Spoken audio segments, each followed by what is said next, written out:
Hey, everybody. Welcome, welcome. I hope you guys have had a great day. Welcome to another episode of True Crime with your host, me, Feminine and Fierce. I hope you guys have had a great week so far, even though we're not too far into it. Let me see if this one, okay. So we are going to see what we can do on these games. As you guys know, I always start out with two games of the mugshot game on Time Waster, which is on the Smoking Gun website. Um, so if you guys wanted to play, oh no, I didn't want to do that. So if you guys wanted to play on your own, you can do that. You can just search it up under the Smoking Gun website. Hey, everybody. So if you're on Facebook, you have a little while to come over. Once we finish these two games, then I will be saying goodbye to Facebook. If you're on Kick, hey, Kick. So yeah, if you're on Facebook, you can go out of that live that you're in and scroll to the top of the page. You will see a yes, Cece. It's such a good documentary, but for some reason, there's a lot that Netflix left out. Now, I will say that there are two other episodes, like Mean Girl Murders has an episode on it, and there's another one that has an episode. So there were two episodes in like true crime series that have done it before, but I thought that Netflix would have even more details because it's, post trial, post everything. Um, but there's so much, guys. I have notes and everything. I actually went through um, the police report and took some notes of some things that I was like, why did they not tell us about this stuff?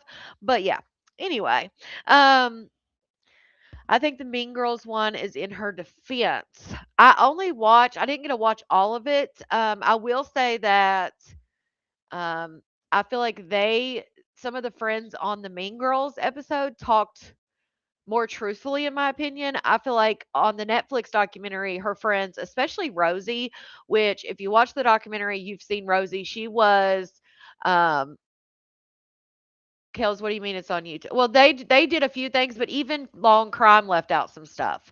Um, but Rosie, the one that like defended her so hardcore, it's so crazy to me because she was Mackenzie was talking shit on her prison calls about Rosie, and but Rosie actually had a big following. She had like 300,000 followers before her and Mackenzie ever really hung out, which is why I think Mackenzie was hanging out with her.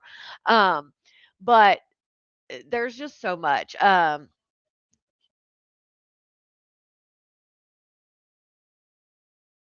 Yeah, shout out to Nicholas for that super chat. Netflix left out so much. I live 20 minutes away. Yeah, so we're going to get into all that. I am going to give a little backstory for those who haven't seen anything. And then we're going to get into it.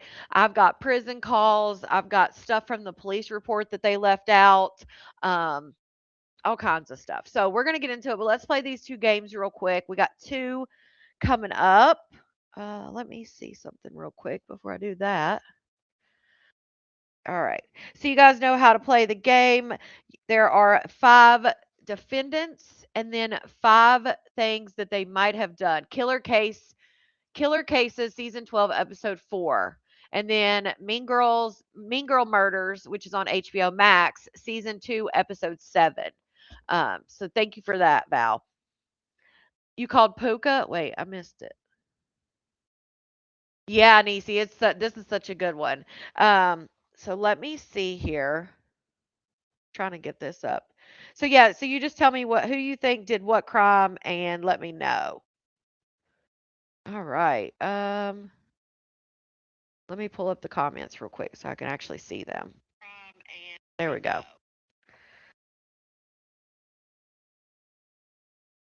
All right. So let me see your comments. Okay.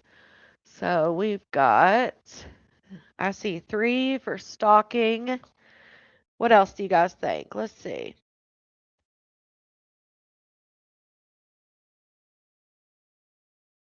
Okay, what else? I think we did this one before. It's all right. We'll figure it out. This is a new one. This just came up on like May 8th or something, but it's all right. Yeah, Maribel, you can't. That's all right, y'all. Well, see if we remember, guys. Oh, shoot. That's all right. Just still guess. If you see if you can remember which if we did it before, let's see what we can remember.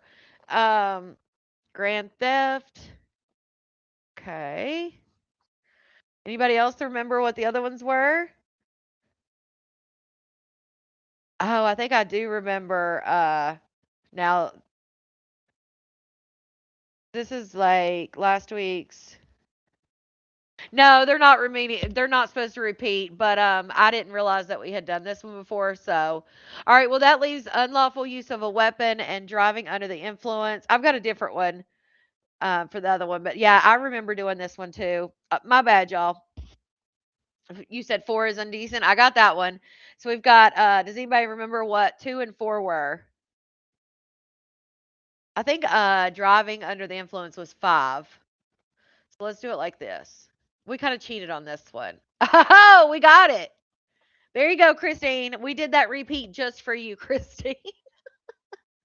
All right, so let's go to the next one. My bad, y'all. My bad. Hey, at least you guys remembered. That's my fault, y'all. All right, this is a new one. This one just came out on the website, so it's a new one. My bad, y'all. All right, so 5 people. Looks like they all got into some type of accident. They've all got some kind of neck brace or something on.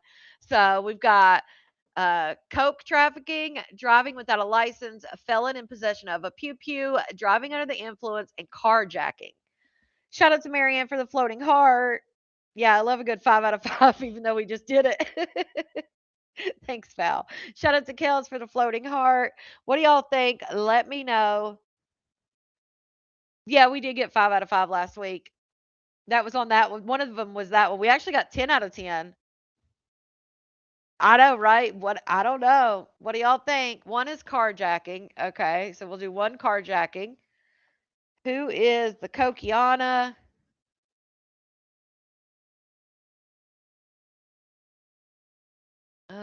Felon in possession of pew pew, driving under the influence. I mean, they all could be, they could all be these. All right, number 4 is Kokiana. One, oh, we already got one for the pew pew. For the felon in possession. And then we got DUI and driving without a license. Driving without a license. All right. So we got DUI for 3. 3 DUI. 3 DUI. Okay, 3's DUI. What do we think? Driving without a license. 3. We got 3. A lot of y'all agree on number 3. So we got number 2 and number 5. One is driving without a license, and the other is felon in possession of a pew pew. You think 3 for the license? Why do they all look sober and scared? They probably got sobered up real quick. 5, no license. And then number 2 is the felon. All right, let's see how good we did, guys. Y'all. And that one we had not done before. So we just got a 10 out of 10. Now, granted, we had done the first one before, but we just got 10 out of 10 for the second week in a row. What? 1 carjacking, 2 felon in possession, DUI, Kokiana trafficking, and driving without a license. 5 out of 5. All right. So again, if you want to find this game, if you want to mess with, they also have like mug shots on there of celebrities. They've got all kinds of stuff. But it is the Smoking Gun website, so you can check that out. All right, let's get rid of that one. And that. All right. All right, Facebook, I'm going to say goodbye to you, and we are going to get right into this because we have a lot of stuff to talk about. There's a lot. So this probably won't be just an hour. It's going to be a lot. Yeah, we're becoming experts. Now, next week we may get 0 out of 10, but hey, she milked that next brace because she was driving under the influence. Speaking of driving under the influence. Okay. So this is going to be just a little backstory, get us caught up, and then we're going to get into like all the stuff that was left out. It was a peaceful summer's evening in 2022. 3 teenagers were spending the night at a friend's house, celebrating their recent graduation from high school. Mackenzie Shirilla was the designated driver for the end of the night. Her boyfriend of 3 years and his friend both trusted her to get them home safely. But what if this was the last thing she wanted? In this CCTV footage, Mackenzie can be seen driving at 100 miles per hour down a quiet street before smashing into a building. The collision killed both her boyfriend and his friend. Mackenzie claimed that this was a tragic accident. I wish I could remember what happened. I'm just so sorry. I'm heartbroken. I love Dom and Davion. We were all friends and Dom was my soulmate. But ironically, merely 3 months after the crash, she was seen dressed up as a corpse. Is this the behavior of an innocent victim or a cold-blooded killer? This is the case of Mackenzie Shirilla. It was the end of July 2022 in the peaceful town of Strongsville, Ohio. The seniors of that year's graduating class looked forward to bright futures. Their parents were proud of them. This was the case for Dominic Russo and Davion Flanagan, both 19. Dominic was one of 8 children, a go-getter who loved playing basketball and was driven to succeed. He was starting his own clothing line. Davion, too, had ambitions. He and his 2 biological sisters spent some of their early years in foster care. Both of their parents were addicts, and the children were removed from their parents' home as a result of neglect. Life in the foster system was no easier. When the siblings were adopted by husband and wife Scott and Jamie Flanagan, Jamie recalls they were very underweight. Rescued from a difficult life, Davion recognized that he'd been given a second chance. He was determined to grasp this chance with both hands. He could pick up any sport and be good at it from the start. So he was mainly focused on football. That was his passion. When leg injury spoiled his dreams of football, he developed another dream, that of going to barber college and opening his own shop. Davion was a resourceful teen who taught himself the basic skills from YouTube and TikTok, and he had only recently submitted his application to the All-State Barber College. Life beyond July was full of hope for both young men, yet an unforeseeable tragic ending lay in store for both of them. To all appearances, Mackenzie Shirilla was a typical, if risk-taking teenage girl. She had her own TikTok account where she posted careless videos of herself joking about her use of illicit substances. I'm not even cool. I'm just one of those girls that can do a lot of drugs and not die. She frequently posed with paraphernalia in photos taken in her car. This was irresponsible criminal behavior, but no one could have predicted where it would lead. What started as a whirlwind teen romance had continued for over 3 years. Mackenzie was now living with Dominic and his family, and apparently the cramped quarters had taken their toll on the young lovers' relationship. At school, she had been considered something of a bully. According to Davion's mother, Mackenzie would make it her business to humiliate people and took delight in it. In the past, she had told people who were depressed to themselves. This chilling lack of empathy was the first sign that something would go terribly wrong. Mackenzie and Dominic frequently fought and broke up before making up again as if nothing had happened. She treated him in the same way she had treated everyone else at school, displaying narcissism and an impulse to inflict hurt. Her own personality. That was her other costume. She was dressed up as like Mary Jane, and her friend was dressed up as a joint. So that was Halloween. She got arrested like 3 days later. Combined with a pressurized environment that was constant cohabitation with Dominic, gave rise to one incident in particular that gave a disturbing taste of what was yet to come. On July 17, 2022, Mackenzie was driving her Toyota Camry on Interstate 71. Dominic was her passenger. They were in the middle of an argument, and as was so often the case, their conflict was taking place inside a shared confined space. Dominic wanted out. He phoned his mother asking to be picked up. When she was not available, he then asked a friend. This friend was on the other end of the line when he heard Mackenzie say, "I'll crash this car right now." Dominic's friend sped to the scene, and when he pulled up behind Mackenzie's car stopped on the side of the road, Dominic's door was open.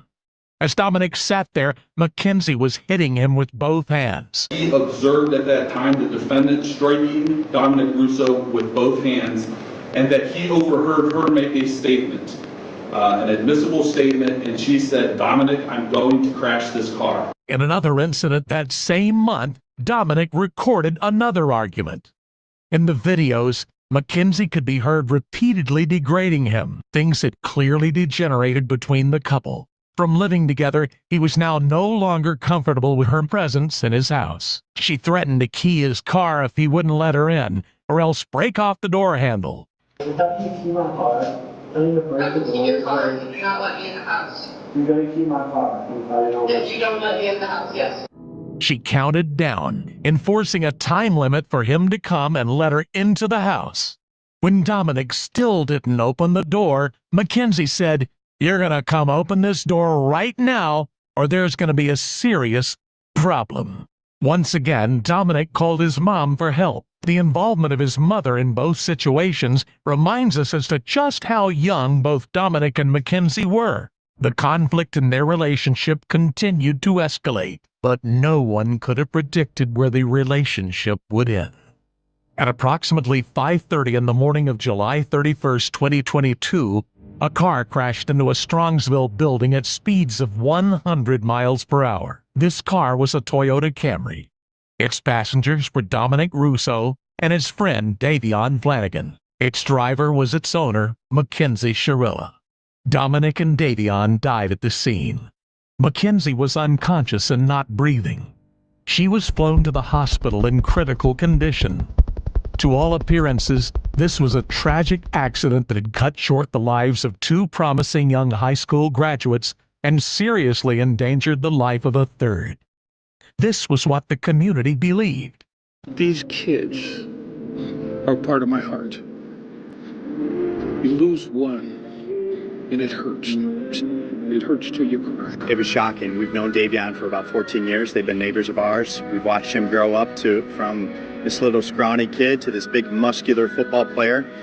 And he was really like a third son for me, so it was devastating. GoFundMe pages were set up for each person involved in the crash. Family and friends were donating to memorial funds for Dominic and Davion and to support Mackenzie's family in covering her medical expenses. As Mackenzie recovered, she took to posting on Dominic's obituary page. She wrote seemingly heartfelt messages saying things like, "I miss your laugh, your perfect smile, and God, you are the last person to deserve this. You had such a perfect life ahead of you. I wish I told you all this more. Please wait." Her grief was public and apparently sincere. No one could help but sympathize with Mackenzie, this teenage girl who'd been the victim of such an awful accident. But that was before they knew the truth. Shortly after the crash, Strongsville police were notified that they had received concerning emails from the community that the defendant and her mother were seeking employment with the Los Angeles modeling agency. Mackenzie Shirilla said to Vitali, "Thank you for the comment. I would love to work with you guys. I've been emailing you guys a lot. Such a great opportunity. Thank you." Is there a date? There is not a date on this, Your Honor. Based on the investigation, it was delivered to the police while the defendant was still in the Metro Health Hospital. So it was during that time period. She was in the hospital for several weeks.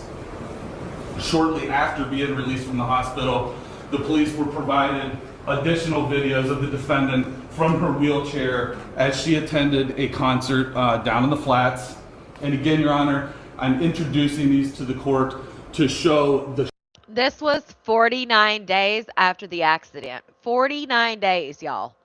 And she was in a hospital for most of that. Shocking lack of remorse. This was something that was being exhibited while the investigation was still going on, before she was charged and arrested in November of last year. And these were the sort of things that were coming to the police and the shocking lack of remorse, coupled with the fact that the defendant was reported driving an automobile shortly after this event. Already driving afterwards, but yet they try to say that she had POTS, which if anybody knows anything about POTS, when you get dizzy, it's from a sitting to standing position, or if you're laying down and you sit up or something like that. If you're in a car and you're sitting up and you're not standing up or laying down and sitting up, your POTS should have nothing. Like, that's why they didn't have, if you notice, if you watch the documentary, the mother is actually who presented this defense of the POTS while she was on the stand. They didn't have a medical expert come up and talk about how this could be a possibility because, in my opinion, there was no medical expert that would have testified that if she's sitting in a car, that POTS should have that. What happens is when you stand up, your blood pressure drops out, or if you're laying down and you sit up, your blood pressure drops out. But if you're in a sitting position, that shouldn't happen. That she was seen in Strongsville, again driving a car, in spite of the fact that, as her mother testified, she got dizzy sometimes from a condition that she had to take salt pills for, in spite of the fact that it was in fact her mother who provided her with the car that she used to take Dominic and Davion's life. 12 weeks later, on October 31st, 2022, Mackenzie had recovered enough to celebrate Halloween. She and her friends went out on the town trick-or-treating, dressed as corpses.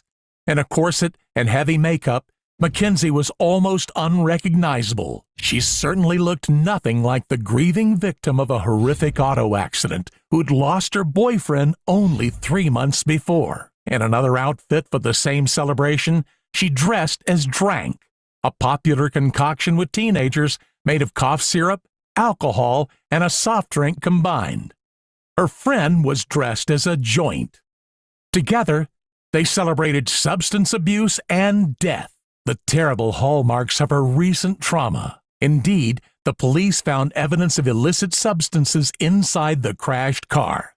And Mackenzie's blood had been tested the morning of the crash, and the level of THC in her bloodstream had been found to be over the legal limit.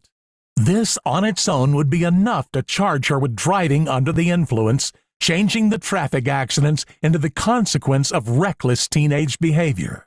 But a mere 5 days after Mackenzie's decadent Halloween outing, the police charged her with double homicide. The tragedy that had torn apart 3 families and had rocked a tight-knit community was now under doubt. Had it been a reckless accident or a deliberate act of murder?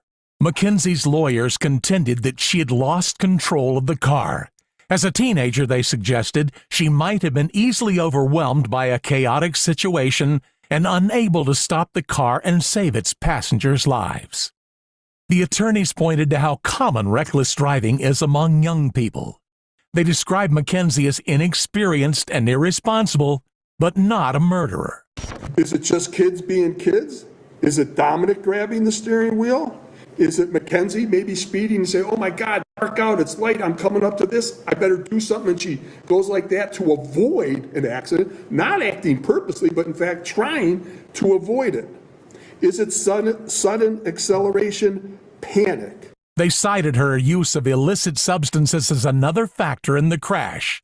At this point, no one was denying that Mackenzie was in some way to blame for the tragedy. The intent was obvious upon seeing that video that there was only one goal, and the computer demonstrated that there was no attempt to slow down or stop. Okay, so while we're talking about the computer, so they pulled the black box, right? And they confirmed that at 0.05 seconds before impact, the vehicle was driving normally. Then the black box recorded the accelerator pedal being pressed to 100% capacity. At 0.03 seconds before impact, steering movement was detected and the vehicle's gear was shifted from neutral to drive, which we heard that in the documentary. The car, and then at 0.00, which was impact, the car collided with the building at 97.8 miles per hour, resulting obviously in the 2 victims instantly passing away. So what they're saying is she goes on the gas pedal. It's at 100% acceleration the entire time from 0.05 seconds to the impact. Her foot is pressed to the pedal. There was no sign of her braking at all or anybody pulling the emergency brake, but someone did shift it from drive to neutral. So I don't know if that was maybe we don't know if that was maybe someone trying to push it in neutral to get it to stop slow down. We have no idea. So she has basically blamed the victim, her boyfriend. It was full speed into a building, and said tragically it cost 2 people their lives. During a recovery in the hospital, doctors noted that she expressed feelings of grief, guilt, and shame about the crash. Patient stated she, open quote, wanted to die, close quote, and that it was her fault for killing her boyfriend. Whether she'd lost control of the car or been in charge of it the entire time, she had killed her boyfriend and his friend, and she was going to be held legally responsible. Mackenzie claimed she did not remember the crash. She sent a text to Dominic's mother saying, "I remember turning onto the street, and then my vision fades to black. It really kills me not being able to remember anything. I've been asking my therapist why I don't remember, and she said it's because of trauma. But I'm gonna try to get hypnotized and make myself remember." If she didn't remember it, she could deflect the moral weight of what she had done. It would remain an accident, and she would not be a murderer. However, the police and prosecution took a different view. In their eyes, this was a cold, callously planned double homicide. Mackenzie, Dominic, and Davion had spent the night before the crash at a friend's house.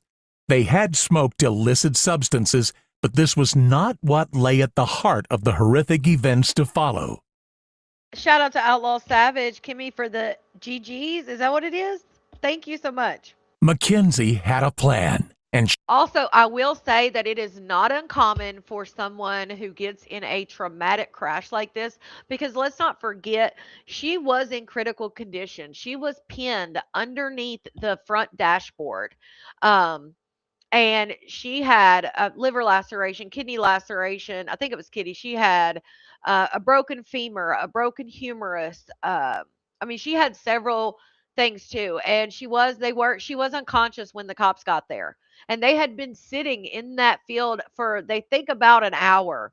That they had been sitting, maybe a little longer. That because the car was completely cool by the time they got there and everything. But she did have, so I will say that it is not uncommon for someone to have such a traumatic wreck like that, that there are spaces of their memory that they can't remember. Sometimes they will get that back over time. Sometimes a smell can trigger that memory. Sometimes they never get it back. So that is not uncommon. I'm not saying I'm not saying she can't remember, but it is something that can happen. That's what I will say. We'll get back to that in a minute when we talk about how they handled things after the crash. We'll get a little bit more into that part. she followed it. Pivotal to the case was the CCTV footage from a business neighboring the site of the crash. This footage supported what the car's recorded data showed about her behavior as a driver. Both technical analysis and the evidence of our own eyes watching the chilling video demonstrate that far from being high and out of control, Mackenzie's actions were entirely deliberate. The first video shows Mackenzie turning the car slowly and carefully from Pearl Road onto Alameda Drive. Now look at this right here. I want you guys to see this because in my opinion, when they turned on this road, you can see what looks like his cell phone in the passenger seat because it's dark outside. You can see it lit up in the passenger seat. It makes me wonder if there was like if the phone came into play because looking over their text messages from 2020 until the crash in 2022, they were obviously very toxic. They argued a lot. Dom had made several phone calls, which we'll get into that before this. He was acting very strange that night. Um, But I'm wondering if the phone, maybe she saw him on the phone and was like, "What the are?" He had called a girl and tried to FaceTime a girl, a friend of his that was a girl, at like 3 in the morning. She talked about that on the prison calls. Like he didn't even like her. I don't know why he was calling her, like that kind of thing. So I'm just wondering, she was asleep at the house that night. Um, and we'll get into all that, but I'm just wondering, when you look at this, I think it's his phone's lit up, and I'm wondering if they weren't like, she didn't be like, "What the hell are you looking at?" and then slammed, because as soon as they turn this curve, that's when she hits, like that's the road that she hits the pedal and she hits the building. Which this road that she's turning down is an industrial park. It was like an industrial part of the city. None of their houses, like Dom and her lived together, and then Davion, they were taking him home. His house was not this way. Their house was not this way. Like I'm wondering if something happened for her to turn, and they were arguing over his phone. Because look in this clip, you can see that phone's lit up. She diligently signaled her right turn, hardly the act of a substance-crazed, reckless teenager. But in the next piece of footage, something changed. The early morning was dark and quiet, until the car came tearing across the camera's view and smashed into a building. How could Mackenzie have gone from sober, careful driving to hitting a wall at speeds of 100 miles per hour in such a short space of time? Mackenzie had been to Strongville's Progress Drive Business Park before, and she knew exactly where and when she had to put her fuzzy Prada slipper down on the accelerator in order to kill everyone in the car. Her cell phone records held evidence that she had visited the area a few days before with the intent to kill, scouting out the scene of the future crime. Now, this is something that Netflix did not put in the documentary, that it showed that she had visited this area in the days leading up. Now, I will say that Dom's sister still to this day does not believe that she was scouting out anything. So I don't know. It was on her record. I mean, it was on her cell phone, obviously, but this is something they left out. And I was like, why did they leave this out?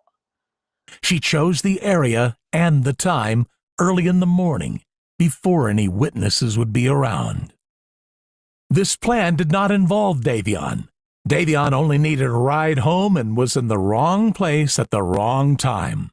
Mackenzie did not think about him in the back seat. She treated him only as an item of luggage and had to be reminded by the judge of his tragic death when she was reading out her statement in court. Further evidence of the callous and cold way in which she'd snuffed out 2 young lives. The judge had no sympathy, describing her as literal hell on wheels. This trial is a culmination of decisions made by one person, the defendant. Those decisions have forever altered the futures of 3 families, and of you also, Mackenzie. And your decisions forever robbed Dominic and Davion of the futures that they had before now. If there is one thing that can be taken away from this case, as painful as it is this. Every decision we make is important. Every action we make is important.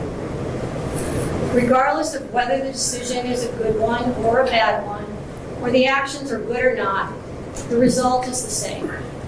The consequences ripple through time and affect many more people than one might think at the time of the decision. In criminal cases, the state carries the greatest burden under our law, proof beyond a reasonable doubt. As I previously stated, I considered all the evidence presented, and at this point I would like to comment specifically on Exhibit 802, the crash video. This is the type of evidence you can never unsee. You can never forget the visual or audio of this exhibit. It is chilling and tragic. As you review that exhibit, you know that you are watching the oncoming deaths of 2 people, and there is nothing that will stop it. The video clearly shows the purpose and intent of the defendant. She chose a course of death and destruction that day.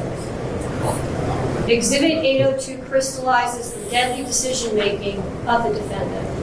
She morphs from a responsible driver to literal hell on wheels as she makes her way down the street. Mackenzie alone made the decision to drive the car to drive an obscure route, a route she visited a few days before, and a route not routinely taken by her. Mackenzie alone chose the time to make the drive early in the morning, when any reasonable person would expect that few people would be nearby to witness it or offer life-saving assistance. She made these decisions despite knowing, as any reasonable person would, that her mission of death could have involved others, not even in the car with her, other people, other cars, pedestrians. She had a mission, and she executed it with precision. The mission was death.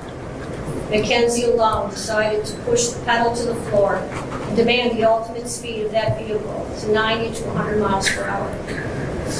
She alone decided what was to be. Mackenzie decided death was the ultimate goal that day, and she alone made that decision for Dominic and Davion, and she continuously acted in a manner to achieve her purpose. Whether or not she intended to also kill herself is a matter in this case. The totality of the evidence clearly demonstrates that Mackenzie Shirilla acted purposely and intentionally in the early morning hours of July 31st, 2022, and her purpose was to kill Dominic Russo and Davion Flanagan. No reasonable fact finder could view the totality of this evidence in this case and come to any other conclusion. Her actions were controlled, methodical, deliberate, intentional, and purposeful. This was not reckless driving. This was murder. Court renders the following verdicts. Count 1. The court, having had count 1 tried to it pursuant to waiver, finds the defendant, Mackenzie Shirilla, guilty of murder, to wit Dominic Russo, in violation of Ohio Revised Code Section 2903.02a, is charged in count 1. Count 2.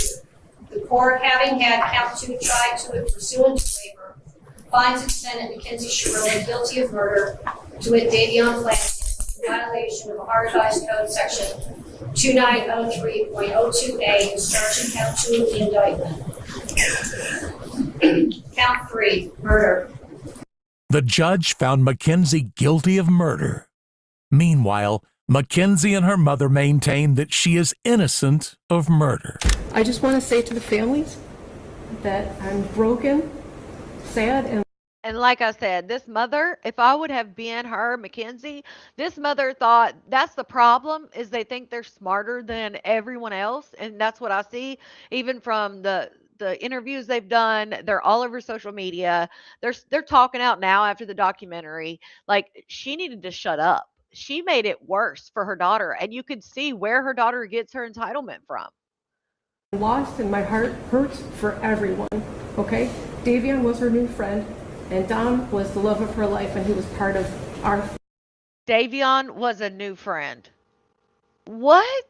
Why are you even mentioning that he was a new friend?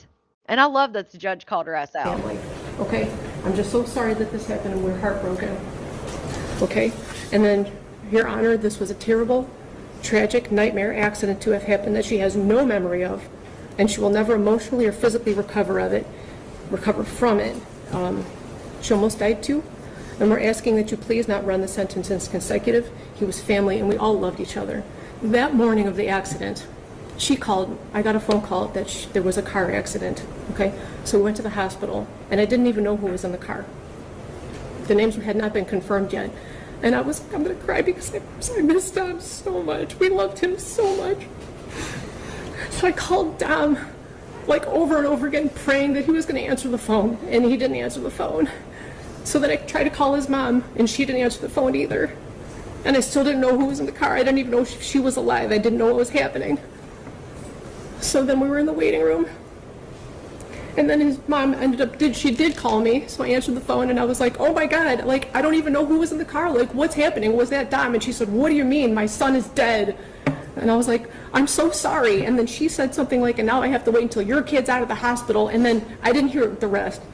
I was like, we loved him so much, and I hung up the phone. I did not talk about social media. I didn't even know what was going on yet, okay? So then, that was it. So in the hospital, that Vitality post, I commented on that because somebody had called her a murderer, okay? And she's not a murderer, so she didn't even have her phone at that point because the police had still had it, okay? So I jumped on, and I was like, you know, she's not a murderer. She's more sad than most of these people commenting. She's been trying to get in touch with you. I mean, at that point, it was just an accident. So I commented on her behalf, not because of the modeling opportunity. Who cares about that?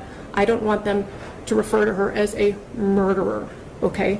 And I don't even know how that comment had got on the phone because the police still had her device and she could not access her phone or social media. That's why I did it.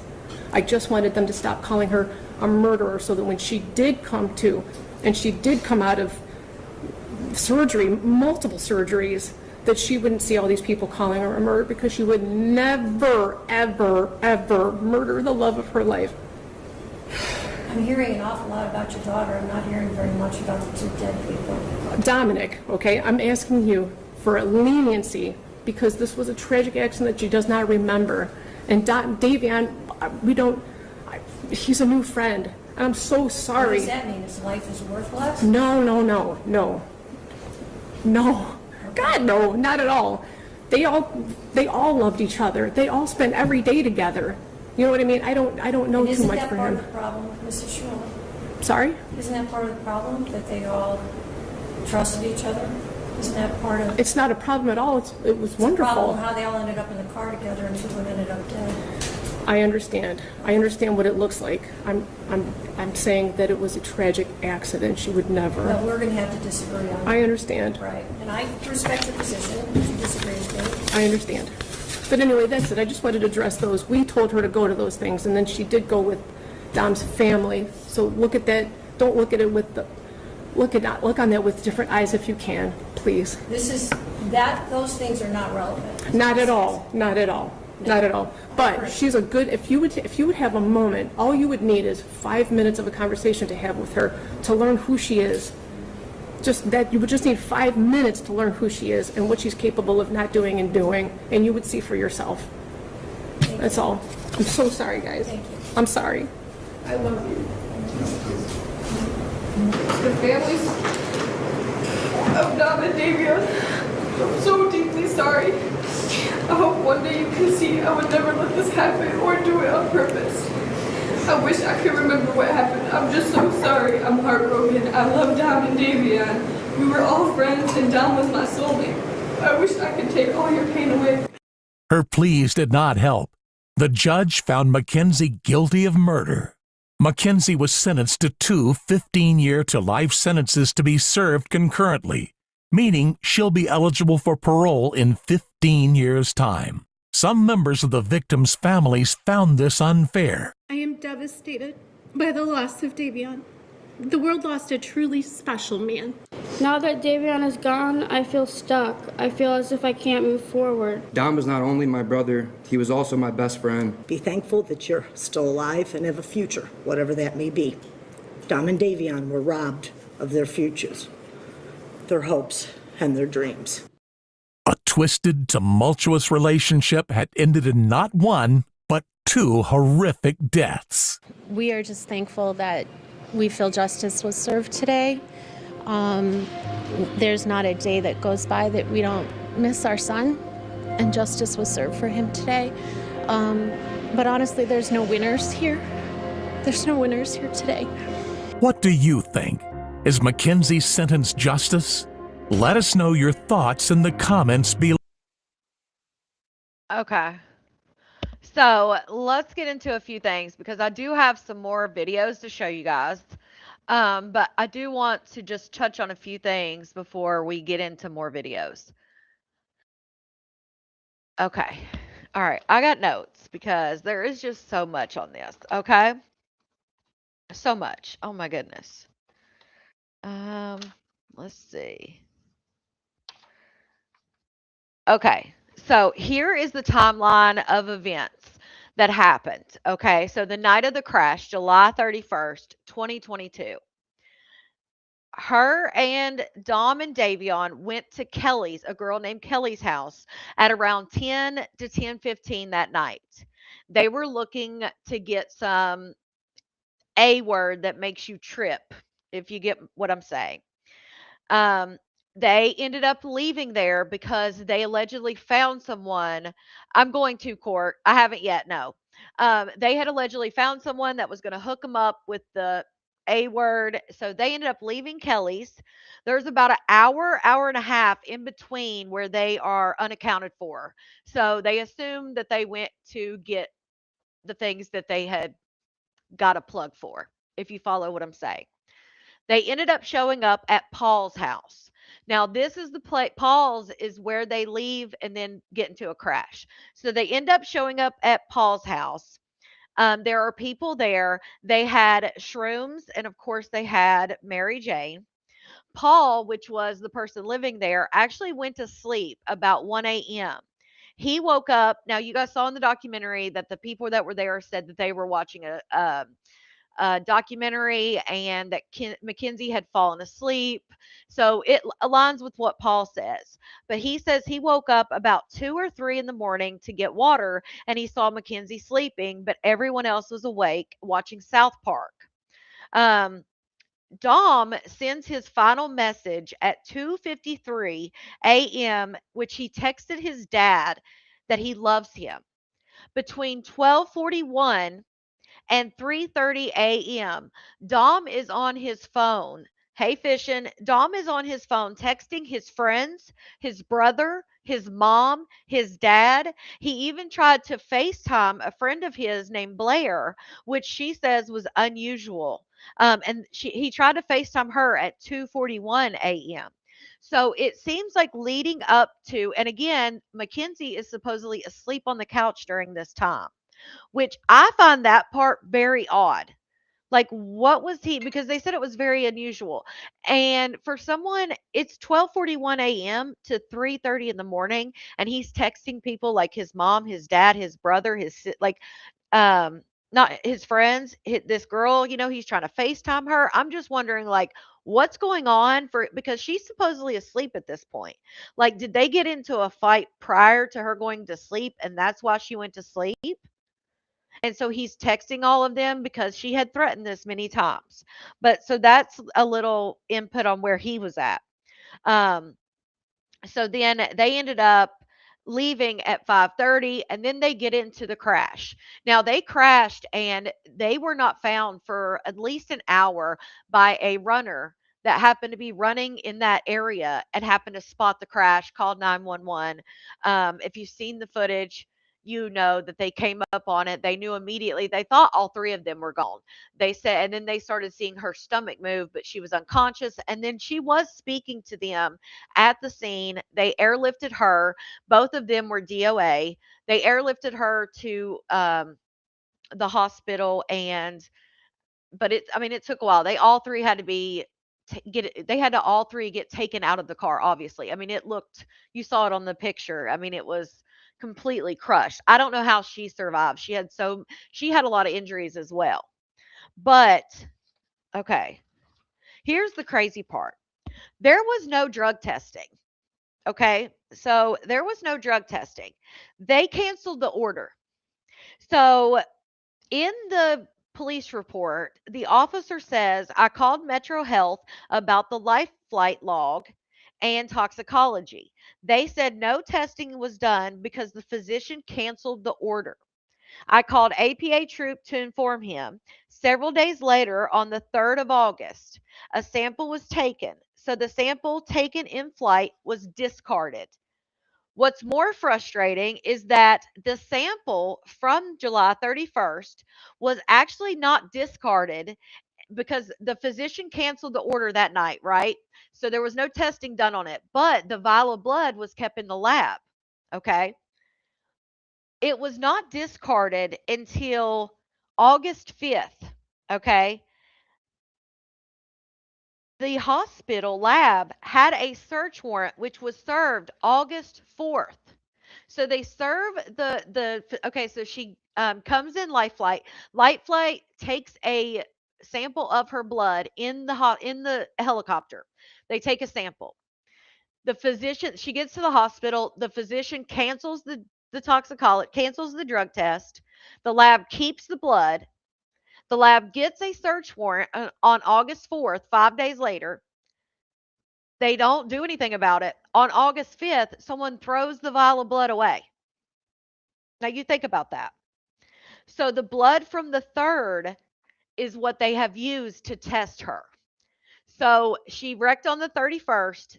The blood test that they use that says like nothing was in her system but THC, that was taken on the 3rd of August. So 4 days after the crash. So think about that. And they wrecked early morning on the 31st. So technically, they would have been doing substances on the 30th. So you've got 5 days, which I don't, they do say that most mushrooms and stuff will stay in the system longer than that, but a lot of places don't test for that, which is why you hear in the documentary that they had to send her blood out of state. But again, they're sending her blood out of state from August 3rd. So there are reports from different friends that they were heavily drinking. You hear them in the body cam talking about, like, do you think this is substances? Do you think this is drinking? Whatever. So you hear them talking about that. I mean, they have said she wasn't drinking and all this, but how do we know? Because there are, and of course, it is a smaller town. There's a lot of rumors that are going around. She did have a lot of enemies, but I'm just saying they wouldn't know if she was drinking because there was no toxicology. I mean, there was a toxicology done on the 3rd, but it's just crazy to me that they threw it away after the search warrant. Um, yeah, it says the blood from the 3rd, only THC. There were reports there was heavy drinking, but that wouldn't show up days later. So most people do believe that Dom and Mackenzie were dealers, right? They say in the documentary that he was like trading stocks and he was, had a clothing line and he was doing X, Y, and Z. But you also see that picture where they both have like the big stacks of money to their head. So people have said they're dealers. Now, in fact, they had 6.91 grams of shrooms, a scale in her purse. Now, who carries a scale in their purse, right? Um, now, Rosie did say that they decided not to do them, but another thing that they left out is Rosie had texted Mackenzie a list of quote unquote buyers. Drugs leave out in the bottle. What do you mean they leave out in the bottle? Um, she had texted her a list of quote unquote buyers that would buy things from her and Dom. So that was something they had recovered. That was in the police report. A mom of an ex boyfriend also talked to the police and they did an interview on her ex boyfriend. And he stated that Mackenzie had threatened to take her and Dom's life before. Paul, actually, the guy's house that they went to, Paul actually refused to get in the car with her. And Rosie even texted Paul and told him, Rosie, the best friend that like wouldn't say shit about her wrong in the documentary and all this stuff. Rosie had actually texted Paul and told him not to ride with her because it was quote unquote, it's not good. So that's crazy to me. Also,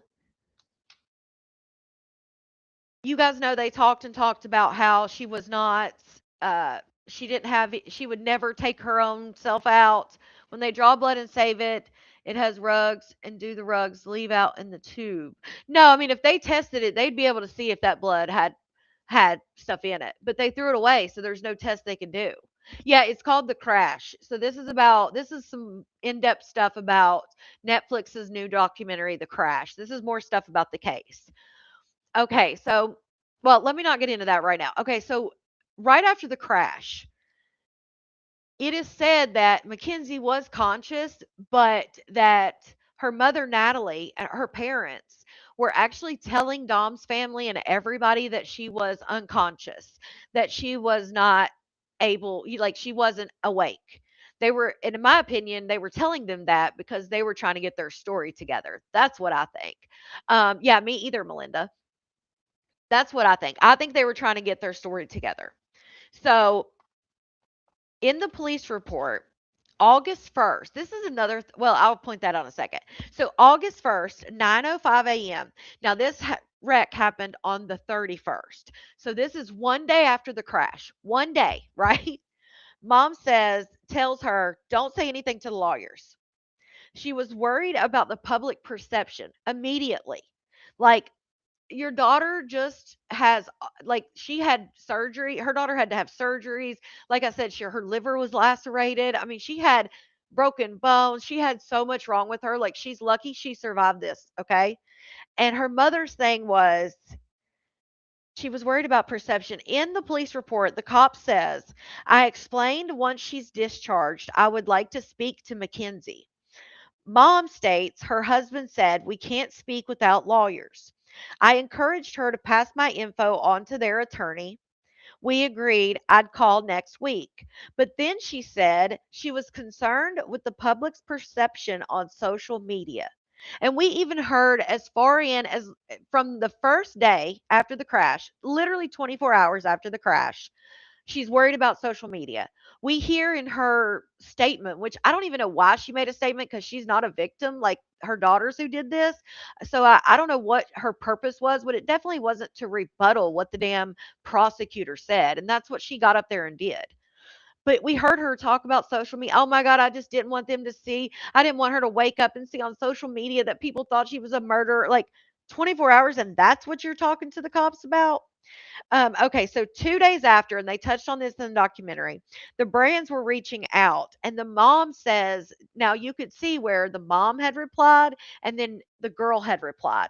The mom has since said that it was her replying. I don't believe that. I think that was her. I think that was Mackenzie for sure.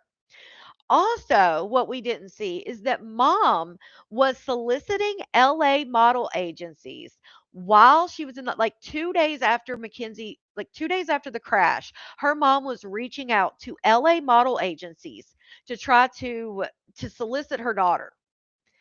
Ugh. Also, so the cops are talking to Mackenzie. This is 2 days after, and they're not really doing, yeah, Tina, they were. They're not really doing like a formal like interrogation or questioning, but they're just kind of talking to them, right? Mackenzie gets ready to say, she says, she tells police that they left Rosie's house, not Paul's house. And her mom interjects to end the convo before Mackenzie could finish. So her mom like and her mom does that often in the police call in the like her prison calls. Her mom often she'll make noises and everything like don't say anything. Okay. So one day after the crash, so that same day, right? That second day in the hospital, one day after the crash, the mom calls the police station at 8 p.m. to ask for Mackenzie's phone because they needed to access Snapchat for a passcode. What? Why are you storing passcodes in your Snapchat, right?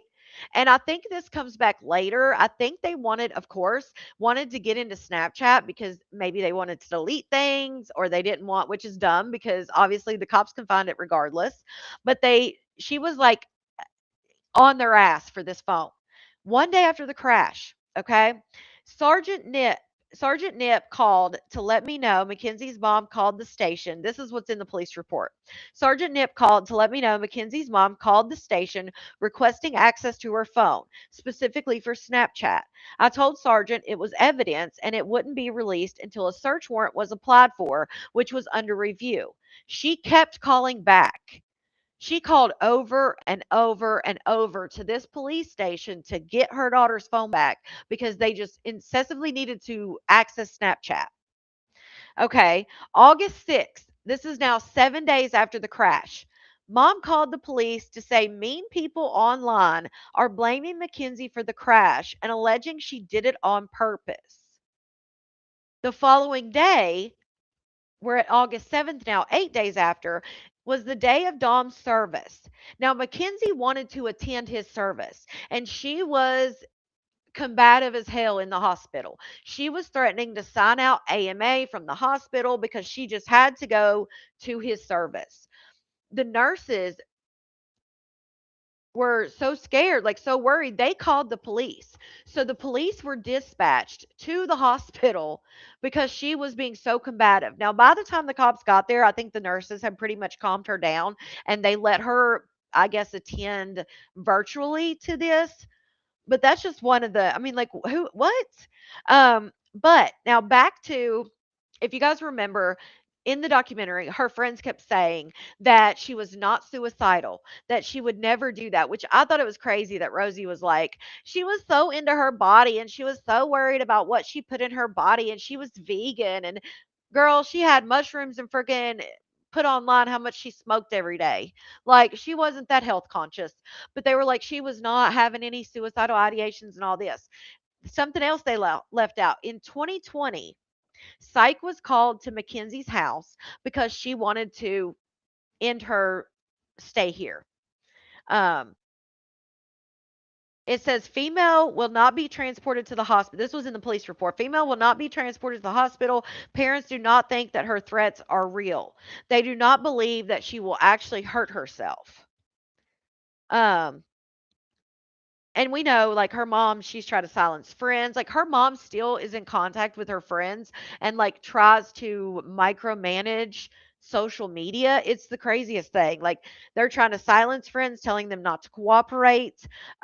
In the police report, they had, asked the parents, have you talked to Bubba? Which Bubba was Rosie's boyfriend. And the family said yes. He wouldn't talk to officers. Um, like nobody would talk to the officers, but he did want to go in Davion's room and do like a walkthrough and like try to get closure.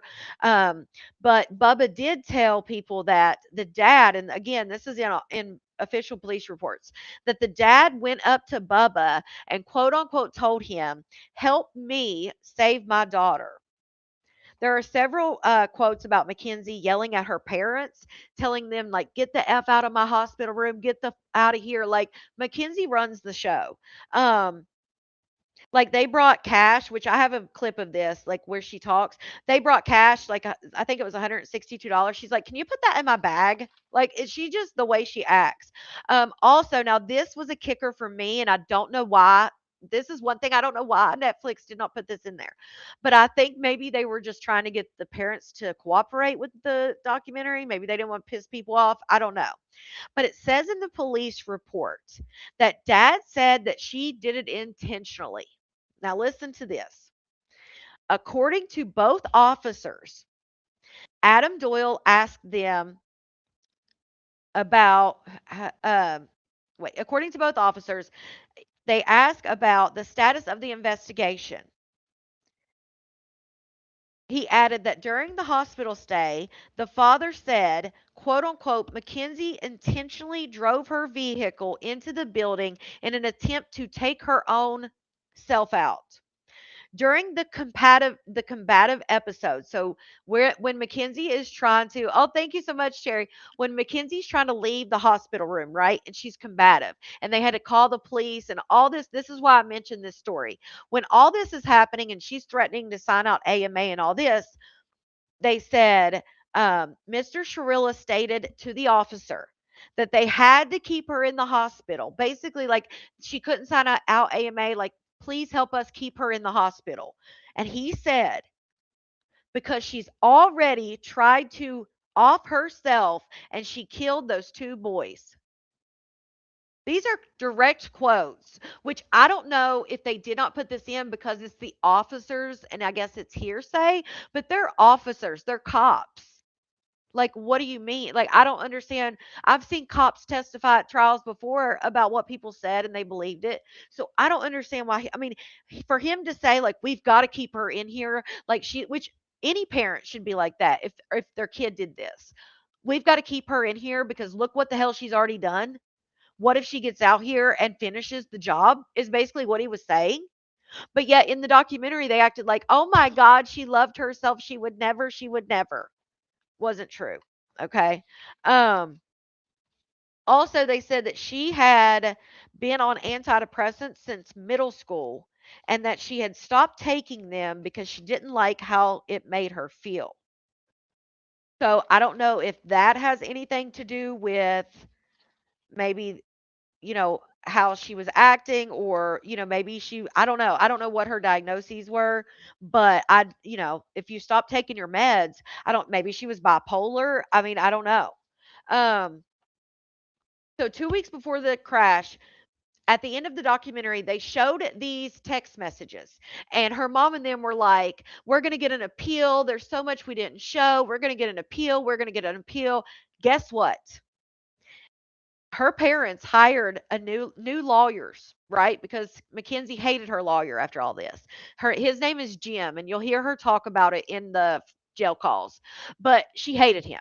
So they got new lawyers and they went to do the appeal, right?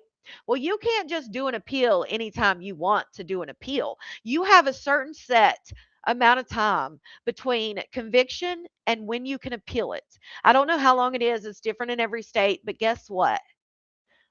Her lawyers submitted an appeal, but they did it a day too late.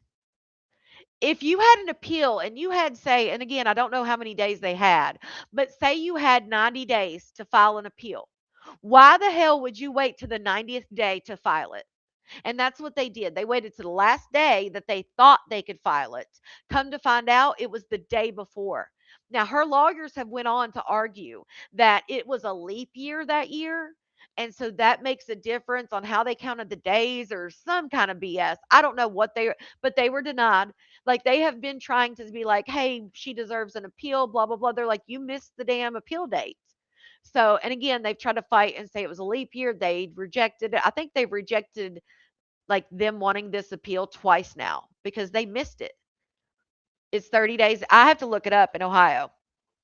Um, so at the end of the documentary, they were like showing these text messages, and it was text messages between Mackenzie and Dom. If you remember, one of the big things that pointed to intent was they said 2 weeks before the crash, Mackenzie and Dom were in the car, and Dom called one of his friends and was like, "Hey, I'm on the highway. She's driving crazy." The friend said he could hear her in the background saying, "I'll crash this car right now." Um, and so the friend went, met up with them. Now he says when they pulled off the highway to let Dom get out of the car and come back to his, he said that he could see her hitting him as he was getting out of the car. The friend picks him up or whatever. Now, at the end of the documentary, they showed text messages where Mackenzie had texted Dom's mom and said, "Hey, like Dom tried to, end my life today. He was trying to wreck me while I was driving." Like, talking to his mom about it. So it looked like Dom was actually the aggressor in that situation. And she said that he had grabbed the wheel, which, if you guys remember the black box stuff, it says that someone grabbed, basically, there was a wheel shift and then somebody shifted it into neutral, back into drive. And that all happened like within seconds of the crash. So that was a big thing. They were trying to blame him. Now, this is what's crazy. The messages, so this is what the mom reports. And I guess they lined up all the text messages. The text messages that they showed from Mackenzie came after the call was made to his mom. So the mom says that he called and was like, "She's trying to wreck me. Like, I need somebody to pick me up. Like, I'm scared, blah, blah, blah." She said that he was fine. He was calm. He was not angry. So after he's picked up by the friend, that's when Mackenzie decides to text the mom and say, like, he was trying to jerk the wheel. So it sounds like she was just trying to do damage control. She wasn't texting in the moment. She waits till the friend picks him up and then texts the mom, I think, to cover her ass. So that makes a big difference because I kept thinking, well, when I saw those text messages, I was like, why didn't her defense put those in to the court? Like, let people see that. Well, clearly it's because they could prove that he had already been picked up at that point. Um, the friends in the police report, this is another thing. Netflix made it seem like all her friends were all for her. There was several friends quoted in the police report that said that she would threaten to take herself out all the time. And that she was on the antidepressants, but she quit taking them. They said that she was a reckless driver, that she would record herself on Snapchat. And I'm sure they have all this, but she would record herself on Snapchat driving sometimes 90 to 100 miles per hour with her left foot. Which, why would you do that? Actually, 1 week prior to the crash, this was another thing. If you guys noticed, when she got charged with like desecration. She got charged with breaking and entering and something else. The reason she got charged for those things is because once they got the info, which maybe this was part of what she was trying to erase, once they got the info from her cell phone, um they Dom and her had broken into a church and took selfies, and they had done $85,000 worth of damage to this church, which is why they got the desecration, breaking and entering and stuff. They had taken videos of them inside this church. This is Strongsville, Ohio. ENC, Strongsville, Ohio. Yes, I have that too, securing the bag. We're getting there. 49 days after the crash is when she went to the Kid Cudi concert, which is the one she was in the wheelchair with. That was 49 days. Now let's get into this little topic. This may be another reason that her parents or her mom was trying so hard to get her phone. Okay. So there have been rumors that Mackenzie was into X work, that she was in X work. So this is another thing that was recovered from her phone. Okay, so her Snapchat history, once the cops started looking at her Snapchat history and she was getting like all this money in her Cash App, they were trying to figure out like what was going on. Now, granted, they knew they were dealing, like they were dealing. They knew that allegedly, in my opinion, whatever I have to say, but they knew that that's could have been some of the Cash App money, right? Come to find out, she was exchanging photos um, she was exchanging photos of her feet, herself. She was doing that for money, right? It says in the police report the purpose of this investigation into suspected X offenses committed by Mackenzie was to confirm or dispel her being forced into something. So they were trying to figure out if Dom was, because she was 17, he was 20. They were trying to figure out if he was forcing her into this work or if she was doing it willingly. Okay. They had, when they got the snap and like stuff from her phone, they had 31,000 pages of material. They also had 93,000 text messages between her and Dom from January 2020 to July 30th, 2022. The messages confirmed that she voluntarily engaged in X acts with other people in exchange for money. In fact, this was a point of contention for her relationship. Dom did not like it. So it seems like when her and Dom were together, Dom was bankrolling her lifestyle and she had designer everything. Like she wanted, you know, if a she had the Prada slippers and the name brand purses, everything was name brand with her, right? So when Dom and her would break up and he was no longer bankrolling her lifestyle, she would then turn to X work and start selling pictures, get sugar daddies, things like that. About 7 months before the crash, there was an issue between her and Dom. And she had texted him and she said, "You realize I'm just going to get a sugar daddy and sell feet pics and I'll be doing just fine. So this is really your last chance to handwrite me an apology or this or handwrite me apology or fix this or we will really be done." So she was threatening that all the time, like, "I'll just go do this." March 5th of 2022. So March, the accident happened July 31st. So March 5th, Dom wrote to her, "Yeah, you let a dude F your feet for money like 6 months ago." So if you remember, 7 months before the accident, she had said, "Hey, I'm just going to go get a sugar daddy." March 5th, he said, like, "You let a dude F your feet."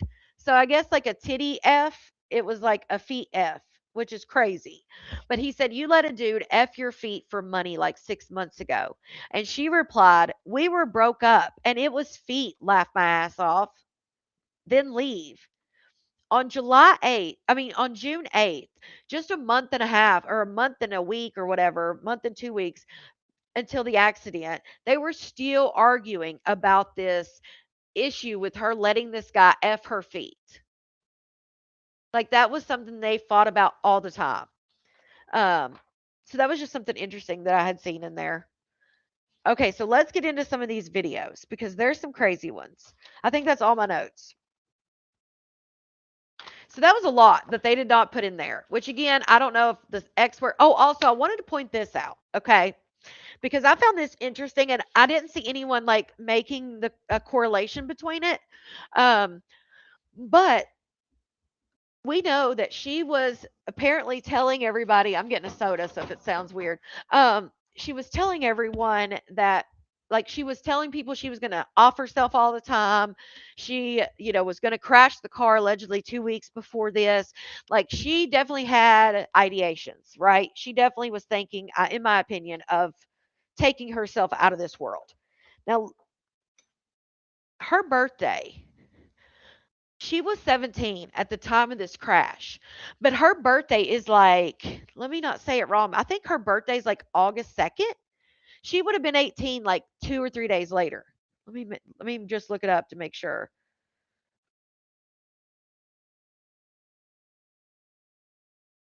Yes, her birthday's August 2nd.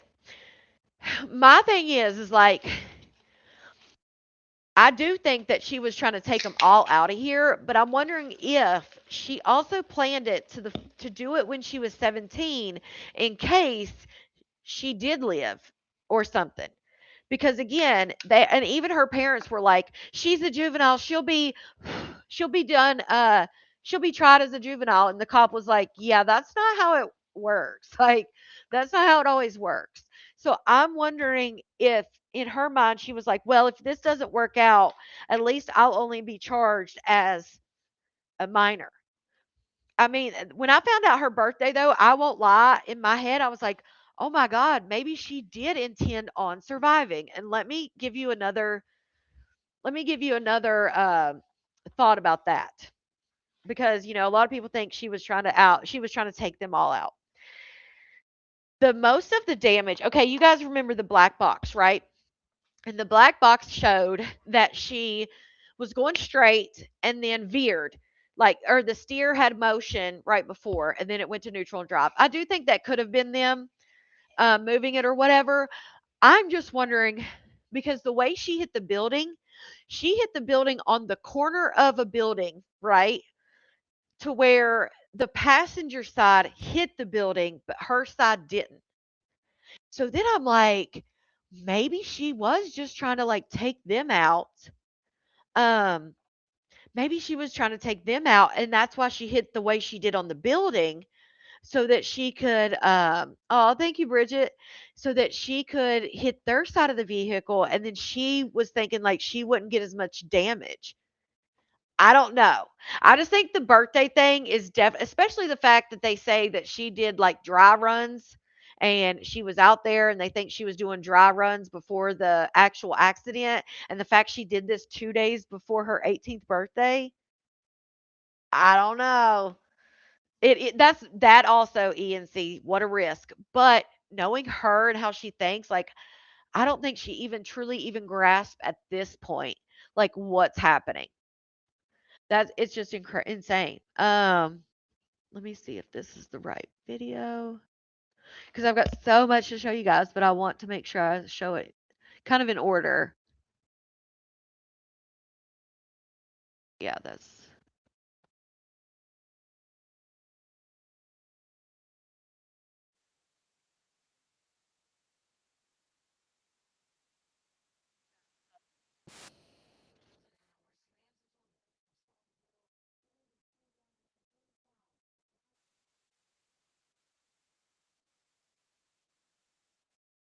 okay. Let me show you this one first because I want to talk about the you guys mentioned it.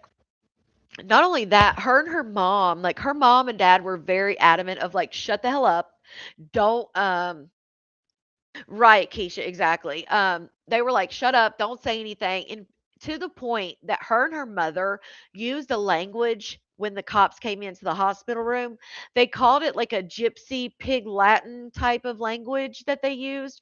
It was so unique that they weren't even able to put it in the trial because they could not find a language expert to testify that that's what they meant. Um, there was someone after the trial that ended up pretty much cracking exactly what it was and showing how the language was set up. But she basically said in this other language, can't we just tell him I had a seizure or something? Come on. Pull that soda tab. I know that's right. So let me just show you this one. Because this is them in the hospital room. Okay, I'm recording. Sure. I'm only going to audio record just for your respective privacy. Steve, come. Can this? All right. He's a mess.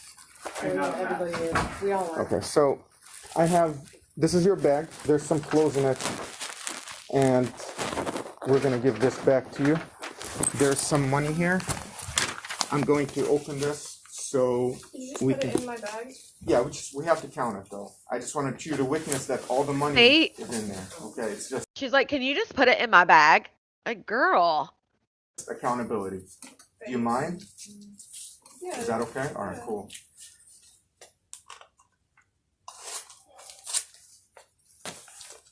All right, let me fast forward it while he's counting. Quick. Open your palm for me. That's 20, 40, 60, 80, 100, 120, 140, 150, 60, 61, 62, 63, 64, $65. Okay? 65. I said 62. I just need a signature here. Yeah, it had Pig Latin mixed in it, but it wasn't just Pig Latin. Saying that I just gave you guys. Natalie, would you like to sign, please? Would you put it in my bag? I will. I will. Okay, now the cell phone. See? That was how she talks to her dad. That was her dad was like, can you sign this? She's like, can you put it in my bag? Like, she runs her parents. I will. Okay, now the cell phone. This is the cell phone. So I have to explain to you exactly what we did with your phone. Wait, do I do today's date? Yes, please. What is today? What is today? The 4th.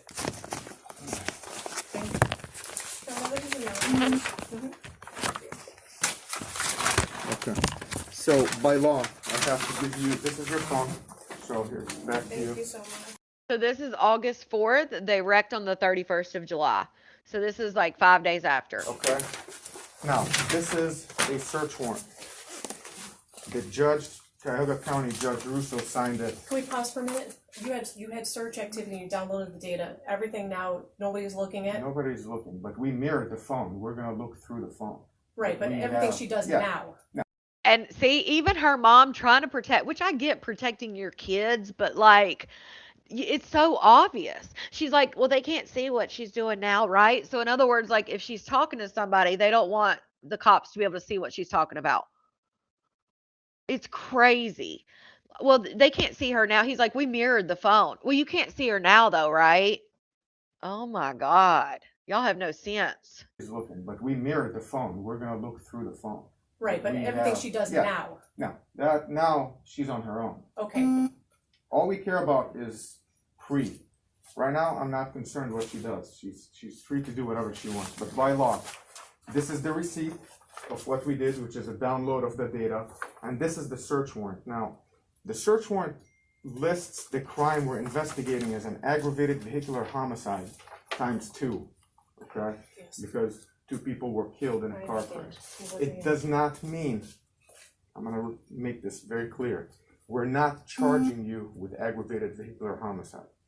This is just what the crime we have to investigate. So there's a crash and there is the criminal aspect of it. Okay. And we just have to look at both so we can eliminate if we have anything to eliminate. But ultimately, it goes to the prosecutor's office, Cuyahoga County.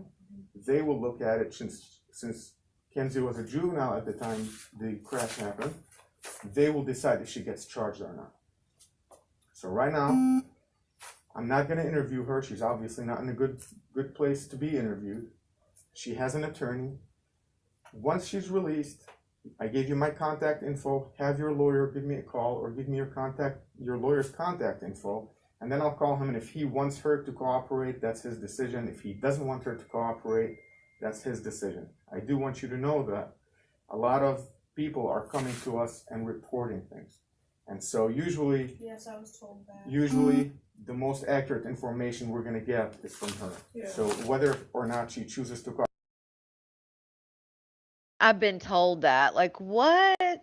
Shout out to Momo, member for 4 months. Hey, I've been told. Like, that's all they're worried about is the damn social media. Operate on advice of counsel, that's up to her. I'm not gonna coerce her one way or What another. are people coming in and saying? I cannot tell you that. That's the investigation. It That's doesn't why, matter if it has nothing to do with the crash, well, right? 'Cause we don't know. We have to put everything together. But this is a copy of the search warrant with the affidavit and everything that the judge looked at. Okay? I'm gonna take my paperwork back. Do you have any questions for me at this time? I have one. Were they able to pull video? I know you off the building across the street. Well, I again, I cannot comment on the investigation, but we have I'm some sorry, evidence but were that people we're going collecting. through my Snapchats too, like opening stuff? We did not, we just mirrored your Because I phone. see like three of them open. We did not. But either way, even if we did, we have a search warrant, so. See? Which allows us, we're going to. She's already on Snapchat, but again, this is the 4th. Her mom's begging all the way, like she's still calling. When was she calling? The 6th? Yeah, August 6th. She's the one that she called like 10 times that day for this Snapchat. It's crazy. Like she's really worried about Snapchat. And I think a lot of it was obviously her and Dom, but also the ex work, the dealing, they were dealing on there, which she did get charged, I believe, with trafficking. To look through everything that's on your phone. Yeah. Okay, up until the moment that I gave it back to you, or until the moment we mirrored it. So, we also have, we're gonna look at the car tomorrow. We're gonna download the black box from the car, so we know if there was any type of error. We're gonna have OSP. They're sending a reconstruction trooper to look at it and download the material. We also got a search warrant for that as well. where is the car? It's on March Road. It's in our possession. It's in our impound lot. My on March insurance Road. said that they pay for storage fees. Yeah, that's fine, but we're not releasing it yet, so they're not gonna be able to go look at it. No, I didn't know if I had to pay a storage fee. No. I'm just trying to, I don't Your even know insurance how. should take care of that, but I would like to know who your attorney is. I need his contact information. Can I send it to you later because I have a meeting Yeah, with him? absolutely. We haven't officially shook That's- hands that- and listen. dotted I's and T's. We're having a conference call this afternoon. This is a very difficult situation, and you can put this on the record. I am not here to try to interview your daughter and get some incriminating info. I'm not. I know. At this point, we are investigating. I want to protect her constitutional rights. So it's very, very important that your lawyer gets in contact with me, or I get in contact with him, so we can say, hey, sir, are you gonna let her cooperate or not? If he says we're not saying anything, then we have to build our case based on everything else. Yeah. Unfortunately, there were 3 people in the car. Only one is still around to tell us what happened. Yeah. So, but the decision's hers, okay? When do we find out about mechanical errors? What's the time frame on Nothing that? is gonna come out anytime soon. This is going to take months. I want you to. Yeah, that was another thing that they talked about was the mechanical errors and stuff. I believe her purse is over at. So was Davion. Her purse is with us. Yeah. What's your purse? It's Christian Dior. Okay, not the Michael Kors. There was a Michael Right. Kors purse in the car. That's what I carry with like she has a lot several of purses, but her my purse main purse with her is, like, ID my and stuff information and was stuff at the in it. house. Okay. Supposedly. When you're so. discharged, you can, we can make arrangements to do a. I would rather. Call the family. What reason why folks, I'm scared to go say anything to any of the family. That's tell crazy. Mrs. Russo, I don't want her. I just don't want it to turn ugly, and I'm not sure. When we will send an officer, we call it an escort. That's normal. We'll contact Miss Russo when she's out. Fair, dude. We'll set it up. We can do for something. her. Yeah. Yeah, I blame the parents too. Okay, so I just wanted to show you a little bit of that.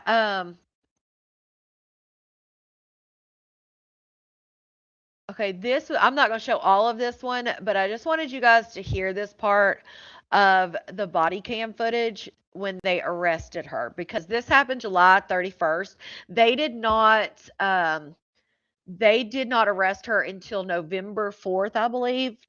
So this was her part of her body cam, but this freaked me out. Freaked me all the way out, y'all.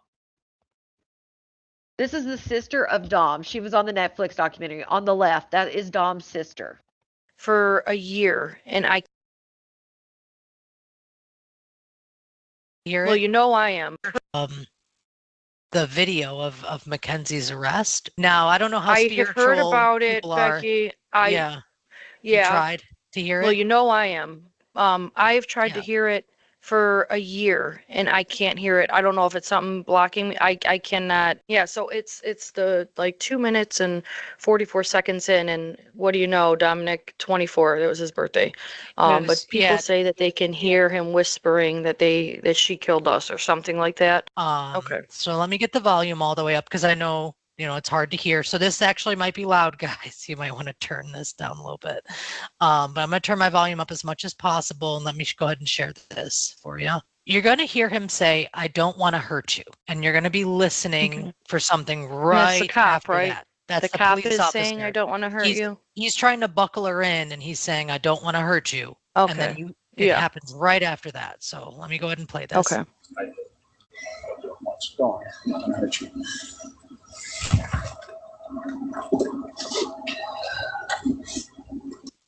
No, I hear it. So let me Like a try breath. again. I'm going to go back just to right here. So it sounds like someone whispering, "She killed us." So much so that even the officer was like, "What's that?" And she didn't say anything. So she reverses it until you can see the moment she hears it. Here, okay? And you're going to listen.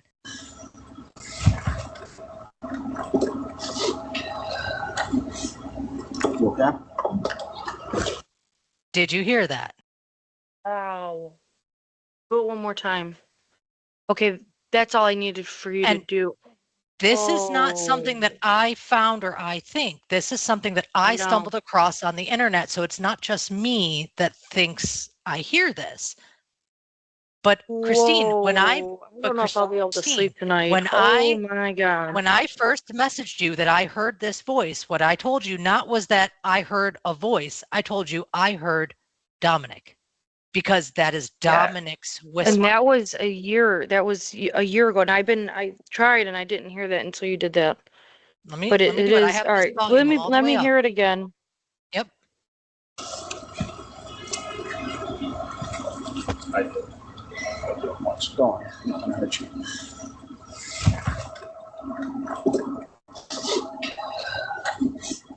You okay? Yeah. What the? Yeah.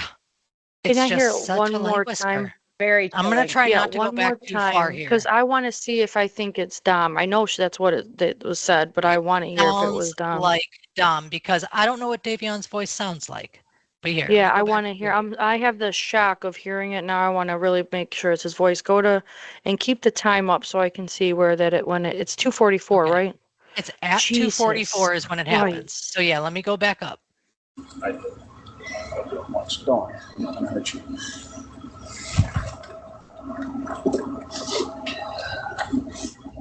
You okay? And he even says, the police officer says, "What's that?" Like he heard it. I'm not sure if that's his voice, but you know what? It might be Davion's. But I didn't even let this. Okay, so she lets her hear it again. Actually says, "What was that?" To her. What? Yeah, listen. Oh, come hold on. Listen. What? Listen. I don't want to die. I'm not gonna hurt you.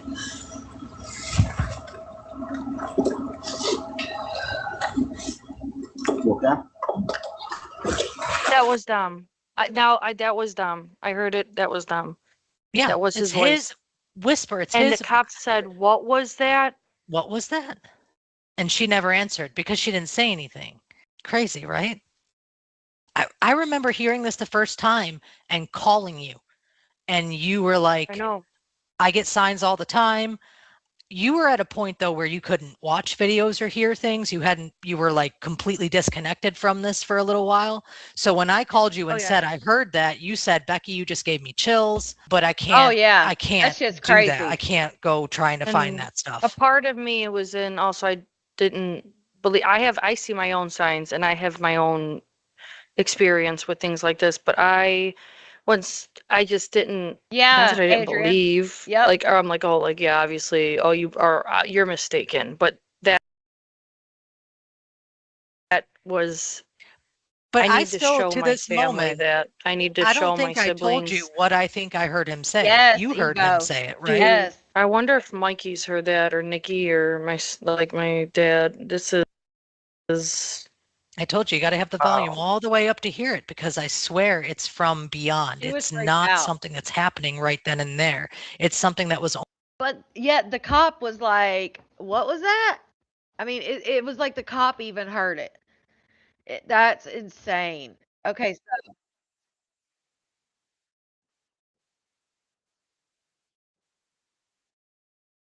hold on. All right. So let me play a little bit of this. That was her arrest, Laura. So that's when she got arrested. It was what it was a video off court TV, and the video is still up because I went and looked. The video is from court TV, and it's body cam footage of her arrest. Because when she got arrested, they were like, "You're charged with murder," and she was like crying. The only time I've really seen tears because they couldn't get the bracelet off. We saw that on the documentary where she was like, "Can I take it off? I don't want to break it," which her friend Rosie was like, "It was from Dom. It's the last thing she's got from Dom." Um, but yeah, it was during that video. Okay, this is his sister again. Us. I am here tonight with my cousin Becky. And tonight, I just wanted to go over not giving Mackenzie any of her minions or any of these Facebook groups or channels who bring her attention. Here's an example. I always yell at my mom, I always say, Walmart runs the world. The Kardashians run the world. They control everything. These people with billions of dollars, trillions of dollars. And my mom, I'll be like, Mom, do not give them any attention. You know what I'm saying? And she'll be like, I don't. And I'll be like, you just sent me a reel of Scott Disick's new kid. And I'm like, and then she'll be famous and giving. I've been saying that for a decade. Buddy up with her and try, watch her try to get her out of jail. Don't worry, She that ship wishes. sailed. That ship sailed. That was a long time ago. I don't think that's ever. Okay, hold on. Older ladies who sit there and knowledge to not. I'm trying to find the part where she talks about the language. A Google search of her, whether it is searching her up on Facebook or any of the groups involved. And there are terrible, terrible YouTubers out there that the family has paid. Her family has paid, I heard. I love my dad and my stepmom when they found out Dom passed. If you know they're pro-Kenzie or anti-Dom, anti-my family, I wish I think knew. she's a Gypsy Rose and get out and think that she's going to be rich. I'm listening. So she's going to pull up some calls that she thinks that we should review. Okay, so this is not the right one, but let me pull up this video that I made. See if there's another one I wanted to show real quick. Her parents have spoken out, of course, since all this. Let me just show this real quick video. There's so many. I have so much to show you guys. I know we've been on for a while, but I don't even care. The dad was put on administrative leave. I posted a video on my Facebook. So the dad was put on administrative leave just recently because they have been talking out since the documentary. And some of the statements he made on the documentary, he was working at a school. So I'm not sure what he was doing at the school, but he worked at a school. And when the documentary came out, everybody started pouring into the school like, we don't want him around our kids. Like, he clearly has poor judgment. So they put him on administrative leave because of his poor judgment. They put out a statement and everything. But yeah, I definitely put a video on my Facebook about that. Tonight, for the first time since her 2023 murder conviction, the parents of 20-year-old Mackenzie Shirilla are speaking out. Shirilla was 17 when she crashed her car, killing her boyfriend and their friend. In a 3 News Investigates exclusive, her parents insist it was an accident and not murder. They're now sharing details of Mackenzie's life in prison and fighting to clear her name, even as prosecutors stand by the evidence that put her behind bars. Oh my God. In July 2022, a day that brought a mix of pain, I struggled with this because relief, and guilt.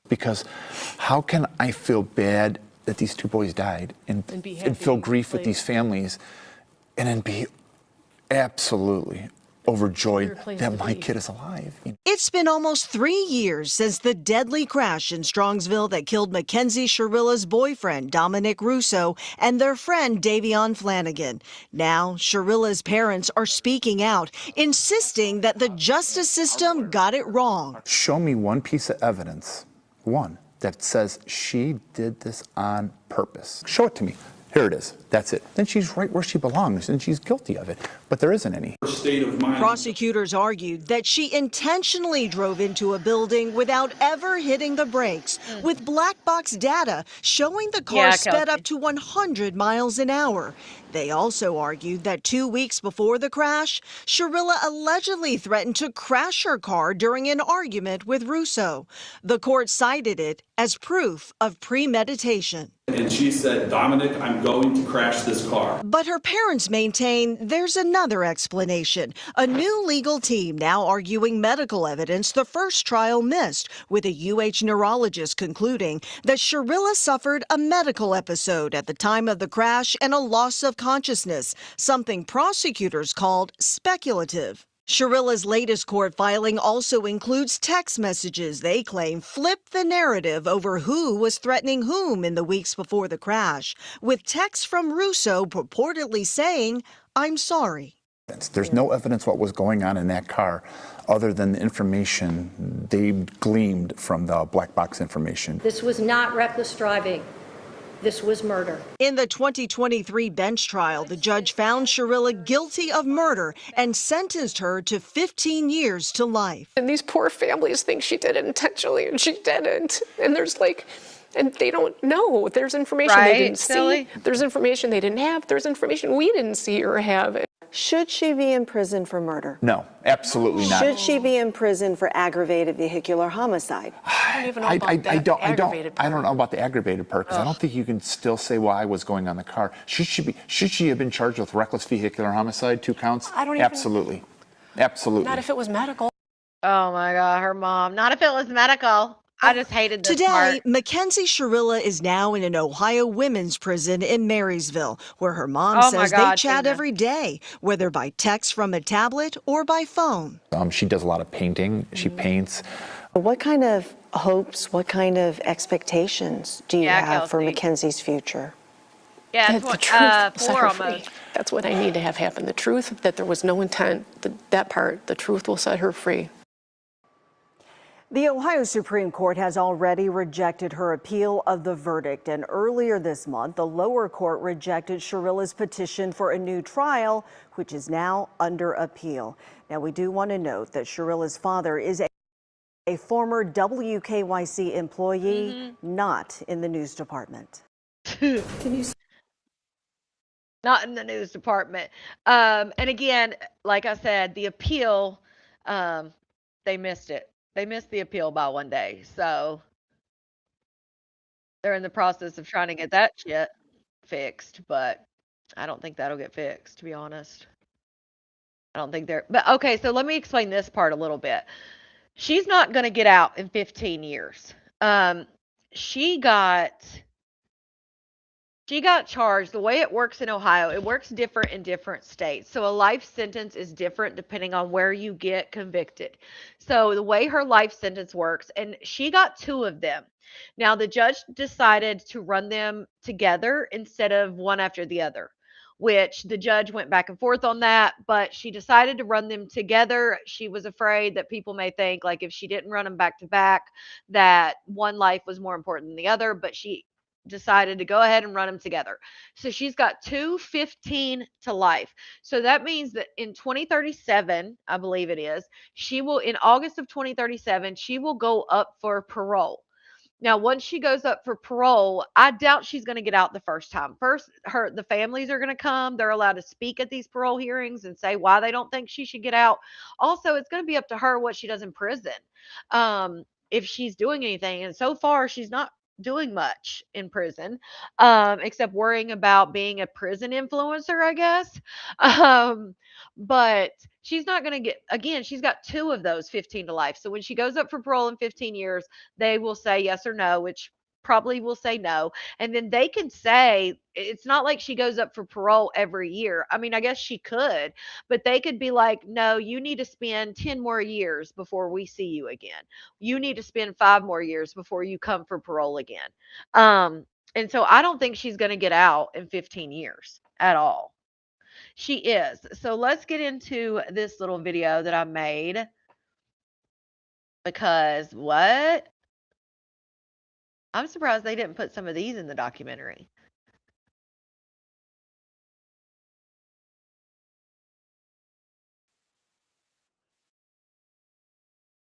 Most of these calls from jail are with her mother. I think I put one of the friends in there, and then her dad is on it a little bit. But the dad can't shut his mouth enough, so he can't talk to her on the phone. Like, what?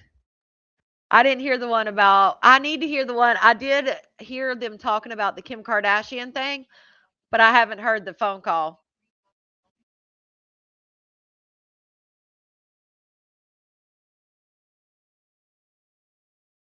Shout out to Viking Tea Room. I actually touched on this earlier in the live Viking Tea Room, all about POTS and why that argument doesn't make sense.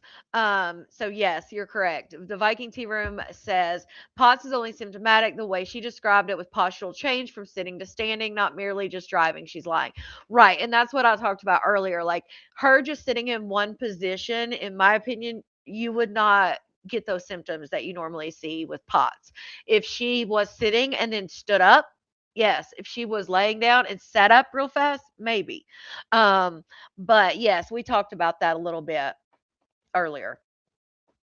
All right, let's watch this. Okay. We're moving on, Kenzie. We're shedding that skin. We're shedding that family.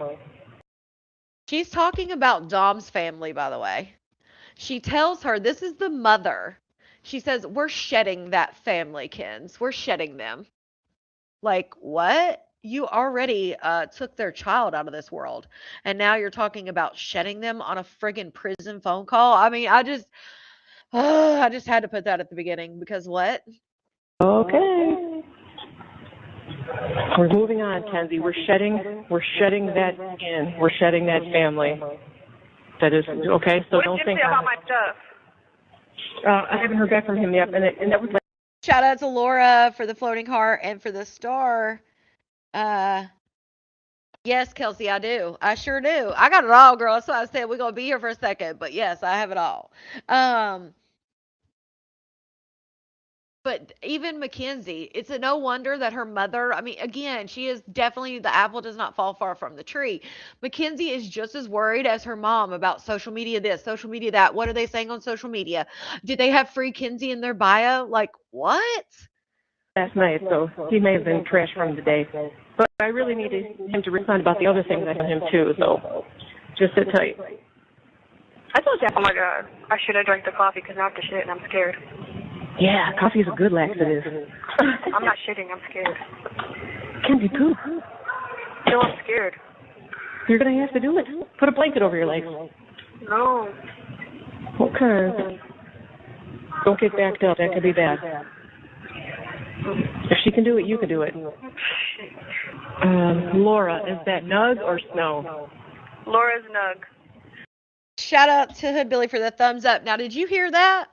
So in the documentary, if you guys remember, she called Dom Nug. That was his little nickname. He was her nugget. She called him Nug. She's on this prison phone call, and she actually says that her friend's nickname is Nug. I noticed that and was like, what the hell? That's strange. Why would they both be that? That could be bad. If she can can do it, you can do it. Laura, is that Nug or Snow? Laura's Nug. She's talking to people on some Instagram saying, I'm glad we made her account private for people like you. Stop speaking on what y'all don't know. You have no idea how Kenzie feels. Fuck you people. She said that? Yeah, and then she's like, let's see. Implied. She still loves him.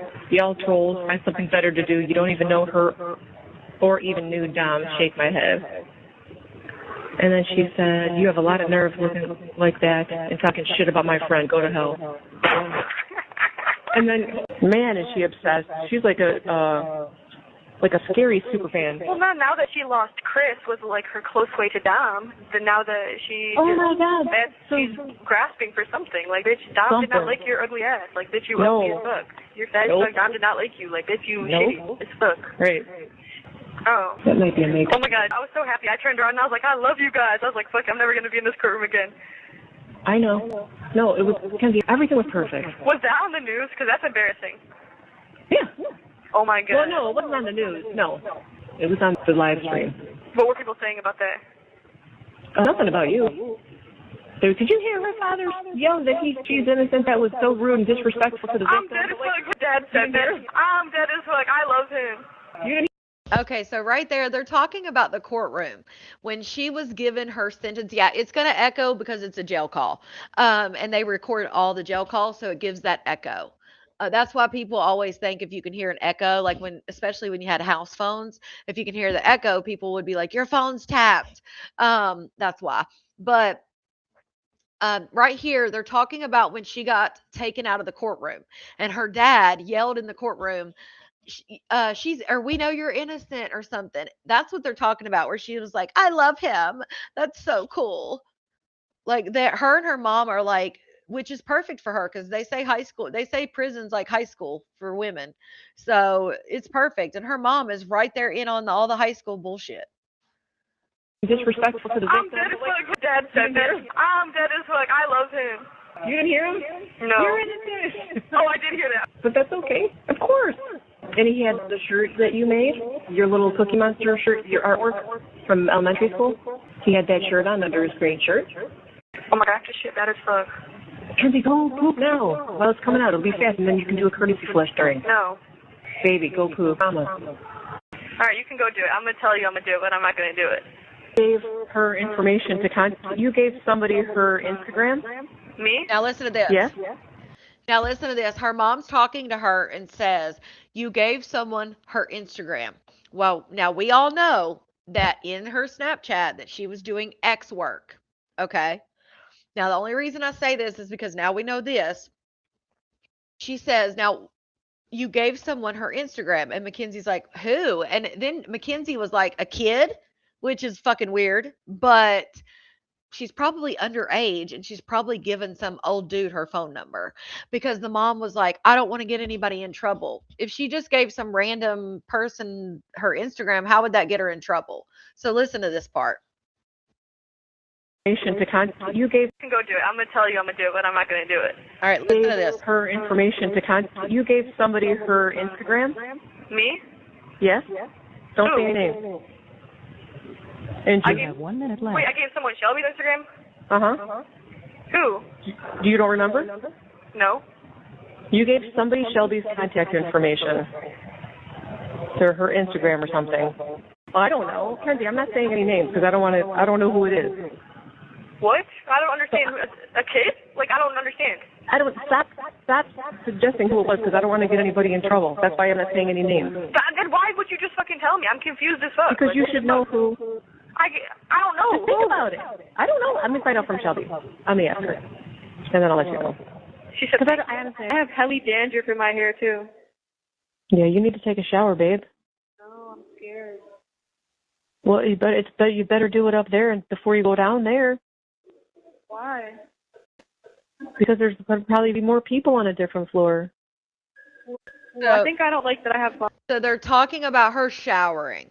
Okay. And she makes a very weird comment like, well, I'm little and pretty. I don't want them to see me or something like that. Even says that she's the prettiest girl there. Like, you're in prison for taking 2 lives, and this is the shit you're talking about. Come on. Bumps on my butt too. I don't want people. Well, can't you just put? She said I have Well, I bumps. think I don't She said I have bumps on my butt. like that. I have bumps on my butt too. I don't want people. Well, can't you just put? Can you wash your hair in your sink? No. Right. Can you see their naked bodies? Yes, I see like hell gas. That's what I mean. Then just go in there and who gives a fuck? Because I'm cute and little. I don't want them to see me. Just out. You got to shower out in the open. It's not I'm cute and little. That's the quote. I'm cute and little. I don't want them to see me. Like, what the out in the open, but I can see everyone from my room angle. I don't know if everyone can see the view I see. I'll be looking out my room just to see what's going on out in the middle, and I'll just see someone in the shower masturbating. I'll be like, oh my goodness, and I just can't look out of my room. I'd just be scared. Well, go when you're in there. Go stand in the shower and look at the view that you have, because if you can see them, they can see you. So if you can only see your room, you know what I mean? Then no one's going to see you. You know what I mean? I do need a shower too, because I don't know, but I'd be trying to wash up in the sink in my thing. And just No, you need to wash your scalp no, I'm not washing my hair. when you get your stuff. No. Well, you didn't wash your whole body or hair for months after the car accident, so you'll be fine. I can't just go, what the fuck at what happened. Can't say anything, please. Like, I don't know. I'm trying to have hope, but then again, it's all. See, her mom's like, oh, don't say nothing. Like, as soon as she starts to say anything about that night. So they definitely know they're being recorded. They just don't give a shit about the other stuff, how it comes off, I guess. Being lost. I feel good about it sometimes, and then I just feel bad about it sometimes. This is the end, and I'm like, well, this is the end. No, too. Like, Too. I thought I was really gonna win trial. I'm so for real. I thought my judge was gonna see like that. I thought she was gonna see through the bullshit. I need to talk to you bad as fuck. And we'll get private. By the way, we can hug. It'll be just like in juvie. They said we can have contact before and after, but not during. So same. It's not just about the case and stuff. I don't want everybody knowing intimate details. You know what I mean? It's just hard to talk like this. I can call you back. I don't know. I don't want everybody knowing our everything, our business. Leave on Monday right away. Like, that's not how that works. This. I watched Orange is the New Black before I came to jail. I know you did. That's crazy. Candy, listen to me. She watched Orange is the New Black. Oh, she's a little it girl in jail, honey. She's like, when I said prison influencer, I meant it. When the day you get there, you start writing your dang book. I'm serious. I'm very serious. This is just going to be a good one. Thank you for using Securus. Danny's so excited she starts school tomorrow. This is her little sister. She got some cool classes. Huh? In person? Mm-hmm. This is her little sister they're talking about. Her little sister starts school. Starts, like, I think she's in high school or middle school, something like that. I mean, she's older, but still. They better not say shit to her. They won't. And if they do, she'll just say the recorded response. So, They're going to be like, that's her. Don't believe everything you hear. You know what this is making me think about? Remember when Ellie's brother, like literally, like, brutally murdered that, like, teacher? Yeah. Well, it's going to be like, well, that's her sister. Because I remember everyone would be like, that's her brother. Like, well, wait a minute. Hold on a second. What? everyone would be like, that's her brother. Like, they don't care if it makes her upset. But Ellie just never said anything about it. Say that last part again. Ellie just never, like, said anything when people would make fun of her and shit for that. Away. No, Danny needs to defend herself and be like, bitch, my sister's innocent. That's what she's going to say. And if she has yes, to, it's my sister. You know, she's innocent. There's more going on than you know. I wouldn't even say that. I'd be like, bitch, my sister's innocent. Get the fuck out my face. Right. Yeah. I really need to shower because now I'm on my period and I just feel so gross. But I'm just scared. For the shower? Yes. Well, how many people are in there now? A lot. Sorry. Oh. Yeah, this is really Orange is the New Black. I'm like the prettiest person here. Like, I feel bad even saying that, but like. I wonder if you like its community. She said this is really like Orange is the New Black, and I'm like the prettiest one in here. I mean, I feel bad saying that, but oh my God, y'all. You shower on the other level too. She is a little girl. She was 17 when it happened. I don't care. Like, I just am scared. You're scared to shower, right? Yeah. I know you don't, so don't worry. Yeah. Well, then don't. I don't smell bad. I know you don't, so don't worry. You don't have to shower. Kenzie, you didn't shower for 3 months. Here. I know. You know? You'll be okay. Then don't shower. It's not necessary. How's your butt? Oh, it's like going away. I was for sure like getting an allergic reaction or bit by something. Yeah, that's pretty gross. It's crazy because it was just getting Right, like worse and worse and worse there. Yeah. I wonder what it's like now. It's probably, it's probably not any better. My video called her. No, I can only see mine. And you need to call the warden about like everything being broken on our floor. That's crazy. Yeah. Like, who addresses the grievances? I don't know. Like, nobody has addressed my grievance that I wrote, and like the messages aren't working and the video calls aren't working. Yeah, they said that she did not shower for 3 months after the crash. And we have a whole terminal that's just broken. And that showed how, how much grief she was in and stuff. It doesn't work with video calls. Shit like that. I know. Because he always told me he doesn't even like Blair. What? Oh, listen to this. Dom wasn't on the couch with me. Listen to this shit. That's just broken and doesn't work. And I have to stress out. I'll have Daddy go in the morning. I'll have Daddy She's go in the annoying as morning. fuck. I really hate her. All night, but Dom wasn't. When Paul got up to see what just got me thinking. They was like, Okay, she does talk about that night right here for a second. Kenzie, I thought I would sleep on the couch with Dom all night, but Dom wasn't. When Paul got up to see where everyone was, Dom wasn't on the couch with me at 4 a.m. So where was Dom at 4 a.m.? I just think about that all the time. Where was he? I don't know, and that just weirds me out. Like, that just makes so many more possibilities of what could have happened. Well, he called Blair at 3:36 in the morning, or he was calling his friend. Remember? Trying to say thanks for kicking it with me. I love you, that kind of thing, which was also super weird. He never did shit like that. I know. Because he always told me he doesn't even like Blair. What the heck? You remember, you've seen the text message where he's like, I don't even fuck with Blair. He would drop him in a second. That's a real good friend, Dom. I miss him still, I don't care. I know you do, baby. I know me too. Listen to that shit. This Dom is one of the boys that was in the car that passed away. He called his friend. Remember I told you from 12:41 until like 3 in the morning, he was calling his family, friends, everything. He tried to FaceTime this girl Blair. And so that's why she was like, yeah, he doesn't even like her. And then the mom was like, what a good friend, Dom. He's dead, lady. What are you saying? Like, I just can't. Like, this showed me. I mean, I already knew from the court action that her mom pulled that she was, and the documentary. But after these calls, I'm like, yeah, she's everything I thought she was, and more. My little nug. Poor Paul. I feel bad for everybody. Me too. I do not know how you survived that crash, Pumpkin. Neither do I. I don't even remember being coherent. How they were saying I was answering questions. I don't remember that. Right. I don't remember any pain from the accident. I don't remember. How did you even end up in the position? How did you even get? I don't understand. Shout out to Jesse, member for 10 months. Remember any pain from the accident? I don't remember. How did you even end up in the position? How did you even get? I don't understand. I can't even go there. I was folded down. That just doesn't make sense to me either. I feel like. I know. I can't go there. I wish I could get hypnotized in here to remember. Me too. I want to remember so bad. I almost feel like it was like, I don't know. I'm not going to say, but I have my thing. I think I know what happened, but I don't know for sure. But it could be wrong. A million things. I feel like it was another incident of Dom doing what he used to do all the time in the car. Right. That's what everybody kind of feels. But I don't know if that's even true, because why would he do that with Davion in the car? Because he used to do stuff like that with other people in the car. Remember? Sure, Kendra in the car. He was screaming at me because I dropped the blunt in the car.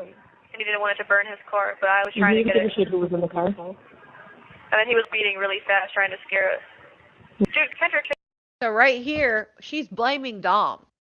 She is saying that this has happened before, that he was speeding and trying to scare us, that Kendra, this friend, was in the car. Like, they're literally on the phone blaming the victim.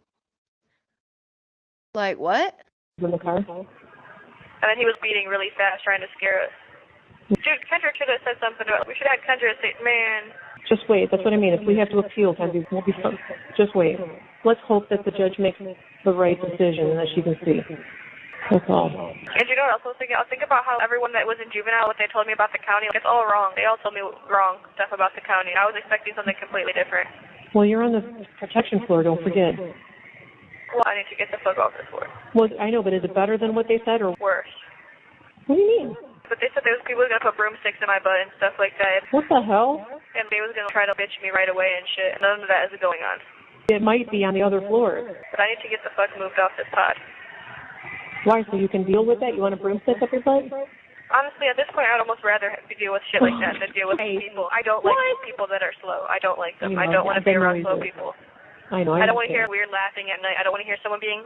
Y'all hear that? She doesn't. She's on. So this was in county before she got to prison, and they had her on a PC floor, and she was like, "I don't want to be around slow people. I don't like slow people." And she was. They had told her like they're gonna put a broomstick up your butt. She's like, "I'd rather have that than deal with slow people." Ugh. Ma'am, every single night. It's annoying as fuck. She almost got me starting to be like, ma'am. She is now, Shani. What the fuck is wrong with her weird ass? But I sent it to your mom, and I've been talking to your mom every fucking day, Ken. I'm so weirded out by that shit. I'm about to, because Rosie just sent me a long-ass message being like, yes, you can live with me and Nina when you come home. We miss you and love you so much. Okay, so this is Rosie is the one in the documentary that like defends her hardcore and like doesn't say anything bad. She was the one that was dating Bubba, the boy, the one of the boys in the documentary as well. That's who they're talking about. It's all this shit. I'm just weirded about that Sammy shit. We're beefing for a minute. I don't know. Phil been ride or die for me. Who all has Free Kenzie in their Instagram bio? Like, who is like being scared to post that? Because like, if you're scared to like beef Free Kenzie, I haven't even been on social media. Like, I literally can't do it. You say, Mom? You said you're gonna have Dad come up here. Yeah. Why? Just see if we can switch the video thing. I asked my staff already. I know, but you asked him yesterday too. Well, the staff yesterday was like, the one was like, well, we have to wait till second shift to do it. And then when second shift got here, they were like, well, they're I asked my staff to do it. Yes, I told y'all we were deep diving. That's why I was like, I wanted y'all to watch the doc because it gives you like a backstory. Because I knew there was so much more that the doc like we didn't see. gone. So I think they're like having a problem with me having video calls. So if like one of my video calls is fucked, yeah, maybe you should have Dad come up here. That's what I mean. And then I'll call the warden too. I just leave. Somebody fucking arguing loud as fuck at like 4 a.m. and I couldn't go back to sleep. But then I got anxiety because I forgot to tell you. So like Rosie's hanging out with like. No, I know. Like, no, that's all fixed. I told her not to say anything because it's not confirmed, and it's 100% not true. She unfriended them and everything. And then she won't put like Free Kenzie and shit. That's weird. And then now she's hanging out with someone who wants to be like yuck when like they find me guilty of murder. Like that's just you like know insane. Hanging out though. Just wait till you talk to Faith. I'll be behind with you. So Monday's gonna suck. What? How long do you think they're gonna give me? It's probably gonna be a lot. A lot meaning how much? Over what? I have no idea. Is Jim gonna be there? Because to be honest, I just don't want to see him at all. I know. I understand. I'm about to say I don't want to go to court type shit. Or should I just go to court? You don't have a choice. What's the point of even having a court date? I understand. They're just fucking me over. What's the point of even going? That's what I mean. This whole process is so ridiculous. There's no point of even having court anymore. So this is after she was found guilty before sentencing. Jim that she's talking about that she doesn't want to see, that's her lawyer. So she's like, I don't even want to go to court. What's the point? Because she's already been found guilty. And her mom's like you have no choice. Or just fucking give me a time and just tell me so we Because can appeal this shit. Because it has to be this big to-do, which is so wrong. I feel like there's weird shit going on both sides. I'm weirded out. It's so wrong that there has to be this big to-do. Meaning people get to make their victim statements, lady. Their families get to talk about how this has affected their lives. That's a big to-do that is so wrong. And then you got up there and friggin' rebutted everything the prosecutor said and misunderstood the assignment so bad that you made it worse on your daughter. So the big to-do, you did more to-do than they did. Oh no. Listen, we just gotta breathe through these days. That's because you leaving. I'm just weirded out. I know. It's just so awful and unexpected and crazy and hurting and unnecessary. But it was keeping me up last night. I was like, starting to kick in and just be like, what the fuck? This is my life. They just fucked me over and they really are trying to make this seem something that it's not. That's why we're never gonna stop. Never.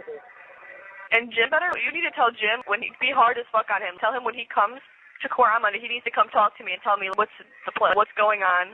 He needs to fucking tell me more than just one thing and then go into the courtroom. I feel like there was weird shit going on with him too at this point. I'm weirded the fuck out. I'll tell him. And you can tell him I feel that way too. I don't give a fuck. I was about to dog him the fuck out, but I was just Well, like, don't do that, but I'll tell him. Of course you feel that way. Everybody feels that way. if you can't post my face and be like, She did. free She her. posted your birthday, remember? I know. I'm saying if you can't like. Okay, so now she went from talking about her lawyer, now she's talking about Rosie again. She's back to Rosie. If you can't post my face, and her mom's like, she posted you for her birthday. Her mom, in my opinion, knew that Rosie was going to go hard for her on different things like she did on the documentary. So her mom is like trying to micromanage Mackenzie's response before she loses somebody with Rosie's following. Because if y'all remember, Rosie has like, she may have more now, maybe less now, but she had like 300,000 followers. Her mom knows she wants to keep that good social media presence. And I think that's why she tries to micromanage the relationship with Rosie. Post be like, free Kenzie, she's fucking innocent. Like, this is crazy. Like shit like that. Like, what the fuck are you? Like, that's weird as She fuck. was there. She did all that. She did not post free me. And if my friend was in fucking jail, I'd post them every fucking day. Right. Be like, free them. Okay, but you did post on your birthday, remember? I asked her first. Do you like being accused of something you didn't do? No, really it's a terrible care that feeling. much. Yes, you do. Don't do that. You know, I don't know if you remember this, if we were like, I told you or anything, but it was like a little bit after the car accident, and Sammy was texting me. I just can't stop thinking about this shit. And Sammy was like talking to me about like how like She can't stop thinking about the frickin' high school drama bullshit, but yet you had a crash that took your alleged soulmate and his friend, by your mom's admission, the new friend, and you can't stop thinking about this chick. What? she just like brought up how like the Kendall situation. Yeah, well, they're all fucking. It's because she wants to be nosy and she wants to know everything, which is fine. Be nosy, but stop being a fucking fan, you weirdo. And that's the weird thing about it too, is because when I was in like juvie, I would call Rosie on free phone calls, and Sammy would be in the car being like, "Oh, I hope like, oh, this and this and this." Like, Yeah. bitch, what the fuck? Like, Rosie told me that. but then that just doesn't make sense on why Rosie deleted all of the pictures of me. Right here, but peanut butter, bread, and cookies. Why? Why not the food? I'm not even gonna go into the food. Like, I'm not eating the Come on. What's it look like? Tell me. What is it? fuck. I don't know. Like, it just weirds me the fuck out. And then also, I have a window that faces like Tower City outside of my room. You know the. Oh, hey. You stand like if it. I'm like by the West St. Clair sign, like outside. I can see you from my window, type shit. Shut up. Tell me again. Say it again. It's like right, like so. You're gonna be standing outside the jail, and if you can see the Rockefeller building. Okay, so she is explaining to her mom right here how if you go to a certain spot in town where the jail is, that she can see you guys from the street and they can see her too. So she's talking about this to her mom, but she also has her friends coming up. Did the show? Yes, the show, it just dropped on Netflix, Shani. This happened in 2022. Now there are other episodes, like Mean Girl Murders and what was it, Killer Stories or something. They have episodes about her case, but they just dropped a full documentary on Netflix about this called The Crash. But no, the other girl's name was Faith. The one that there's the girl named Faith is who she's talking to on these recordings. But so she's talking to her mom about she has a room with a view and that if you come on this certain street that you can see her and all this. And she's having people come up there to see her like from the street. It's so crazy. And then the sign that says West St. Clair. I don't see Tower City. It's almost right by Jim's office. Like, you know that little corner we parked and we had to walk by that little corner? Yeah. It has, like, pictures on the windows. Yeah. Yes, like, I see the pictures on the windows. Like, I'm, like, 5 seconds from Jim's office. Like, for real. Oh, my God. So I could literally see you guys out the window. I don't know if you could see me because my window's small as fuck, but I could see y'all if y'all ever went. So you have a... Because I'm general population. Right. So you'll have to have your friends come wave too. What'd you say? Said you'll have to have your friends come wave too when I get there. Oh, I will. Also, if you want to take a picture of me, turn your flash on like a couple times so I know to like pose or like I'll bang loud as fuck for like if you're taking a video or some shit. Okay, I'll flash. What? Make sure you like flash the flash so that I know like when to pose and stuff. So when you take pictures to put on social media. Flashed it like 5 times. And then you don't. But yeah, can you see me in the window if you do flash? I mean, if it's dark out, you can see me in the window. Well, the last time we went, we saw you in that window with the light, but we can't see you in your room. Really? Yeah. Oh my God, that's annoying as fuck. Oh, it was still light out at that time. Yeah, so maybe because remember we were looking at the wrong fucking building for a while? You have 1 minute left. Yes, you want me to call you back or what? Yeah, you can if you want. All right, 40? I have no idea. Russo and Angelo testified. Are you okay? It was Miss Russo's like, I don't know what it is. I just feel like she doesn't really want to do what she's doing. She's just so hurt. That's how she was like, I loved Kenzie. We're so close. She was just saying good things about. Oh yeah, the video that I didn't show all of it, the body cam, I forgot. I knew there was something on there.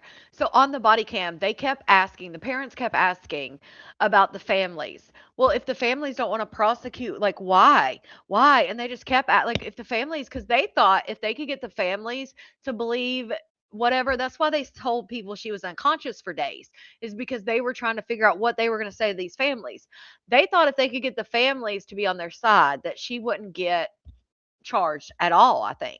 And so while they're in the hospital on August 2nd, which was her birthday, 2 days after the crash, her 18th birthday, they're literally, both of them are like, what about the families? They ask it over and over again. Well, if the families aren't going to do it, and he keeps explaining, like, this is the state.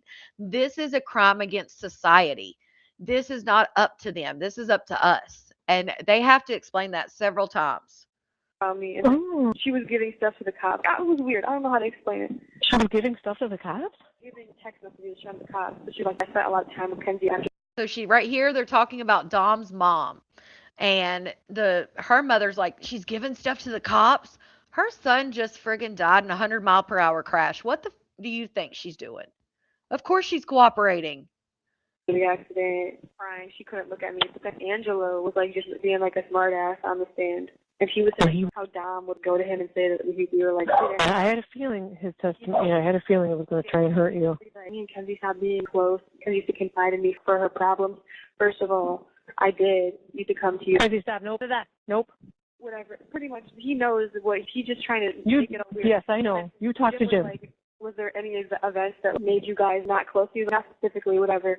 But I'm thinking of this exact event that I know exactly what event he's thinking of, too. Now, I know what you're talking about, too. I know. Did you tell Jim? I'm going to tell him. And do you know if, I'm just, how they play. Are you okay? No, they played us arguing today, like the one where I'm in the house. But he's like, because we can't talk about anything. It was like, babe, in the video. I hear him call me babe, and I just kept crying. I'm sorry. I need that video when I get out of here. I don't care if it's a bad moment, just because I know it was good a little bit later. I know. You know that video of me and Dom driving, and I was in the silver bikini with the glasses? Did you send that to him? I did. I just wanted to make sure he had that. He does. That's okay, Kenzie. There's good stuff in there. That's a good program. It's very healthy. What the heck? The guy told me there was a library. You have access to books. I got so excited. No, they said there used to be a ton of recycled books here, but then people got to bringing them home and shit. Oh, Lord. Hey, can we bring one right now? I won't get it till tomorrow, they said. Okay, so I'll just bring it in the morning. Like, her parents go to the jail all the time. Like, she talks, I'll call the warden. I'll go up there tomorrow. Like, they're going up there to drop a book off for her. Take it to where the commissary place is? I don't know what I'm doing. I'll ask, but I don't want to waste time. Yeah, she does have sugar babies. I get to be out here. I mean, sugar daddy. That is everything. No, who was all at court today? Look, who was all at court today? I tried to look. Every time I would look, the sheriff would be like, but I'll try to keep looking. Yeah, she already does, Janie. I've seen Antiphony. I've seen Peggy. I've seen Grace. Yep. Jade is coming Thursday. Oh, you saw that? Yeah. Good. Alyssa, she told Alyssa she was coming today, and Alyssa just was bawling her brains out about you. They put me on the news today? I don't know. Well, I'm sure they're going to do updates and stuff, but that's okay. So come on, tell me about the food. Did you even see it? No, it came to my door, and I said I don't want that. Cause what it was like? So you know how at the other place, well, you don't know this, but at the other place, they use recycled trays you throw away. Here, they do trays that you just wash. Yeah, which is actually better because it's not wasteful. It's actually better, but they're all stacked on top of each other, food hanging down the side of them. And I looked at the food. It didn't look how the picture looked I'd seen online, but it just was the fact that it was like, did you see? Yeah. That's crazy. Talking about Do you the food. think, like, my facial expressions were good? Because I was, like, so mad, like, half of that, like, with some of the stuff they were saying, and I was trying not to be mad. Now she's talking about trial. She's like, was my facial expressions good? What? And then her mom's like, yeah, you were, distraught. You were everything, you were doing, like, what are y'all talking about? Why do you even have to discuss Were that? good because I was, like, so mad, like, half of that, like, with some of the stuff they were saying, and I was trying not to be mad. Baby, I was not in there. I don't know. Everything I saw, you looked fine and sad. You looked sad and distraught, which is what you should look like. Yeah, because, like... Which is what you should look like. You look sad and distraught, which is what you should look like. What? When it was, like, lying, I like... wanted to be like, I wanted to do it so bad. Just be like, what the fuck? You're fucking lying. Like... Isn't that incredible that they can do that? And then did somebody say that you and Dom were together for like a year and a half? What? No. Oh, good. Everyone Somebody said, asked me. like, 4 or 5 years. Okay, good. Then Even somebody Angela. must have heard that wrong. Oh, good. Nobody would have corrected that. I'm just still shocked that Angela and me and Kenzie used to be really close, but then it's not. And Ms. Russo saying that she got to thinking how I became demanding and holding over Dom or some weird ass shit. She was saying how I got to be controlling over him. Only if she knew. How he would be mad at me when I hang out with my friends and shit. Right. Grace can come testify. When I was at her fucking house, she was about to... Now, they have uncovered in the text messages that he was upset with her over being with a girl at a girl's house, but it was because that is, I guess, the girl that she was hanging out with that was like into also selling feet and doing the X work. So he basically was like, yeah, when you're with her, like you're, letting dudes, F you.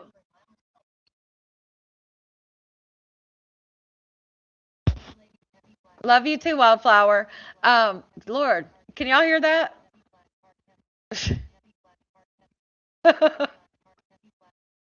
Jesus. Dang. I don't know if y'all can hear it or not, but shout out to Wildflower, member for 10 months. You are awesome, Connie. Love you, lady. Thank you so much. Shout out to you for that. But damn, that just threw me all off because I could hear it in the background, like reading it to me. But I don't even know where I was at this point. Thank you so much. Please, just don't say anything. I'm telling you, if we have to appeal this, we have a shitload of. We have tons. Okay, so Janie. just Well, don't I'm say just saying anything. we just should have been showed all this shit in trial, but... I don't know what was allowed and what wasn't, but the evidence agreements, even Trump's going on right now, and they have this huge meeting about what evidence is allowed in and what's not, which I think is so weird. Can't we just show everything? I don't understand what the fuck the problem is. I don't know. I don't understand either. So just, we'll figure it out. I don't know. This is something that we never ever in a million years thought we were ever going to have to go through, ever. No, I was saying though, Mr. Russo was like, Kenzie became demanding over Dom because she didn't want Dom to come over my house anymore. And I'm like, that's not what was fucking happening. What? First of all, that's not what's fucking happening.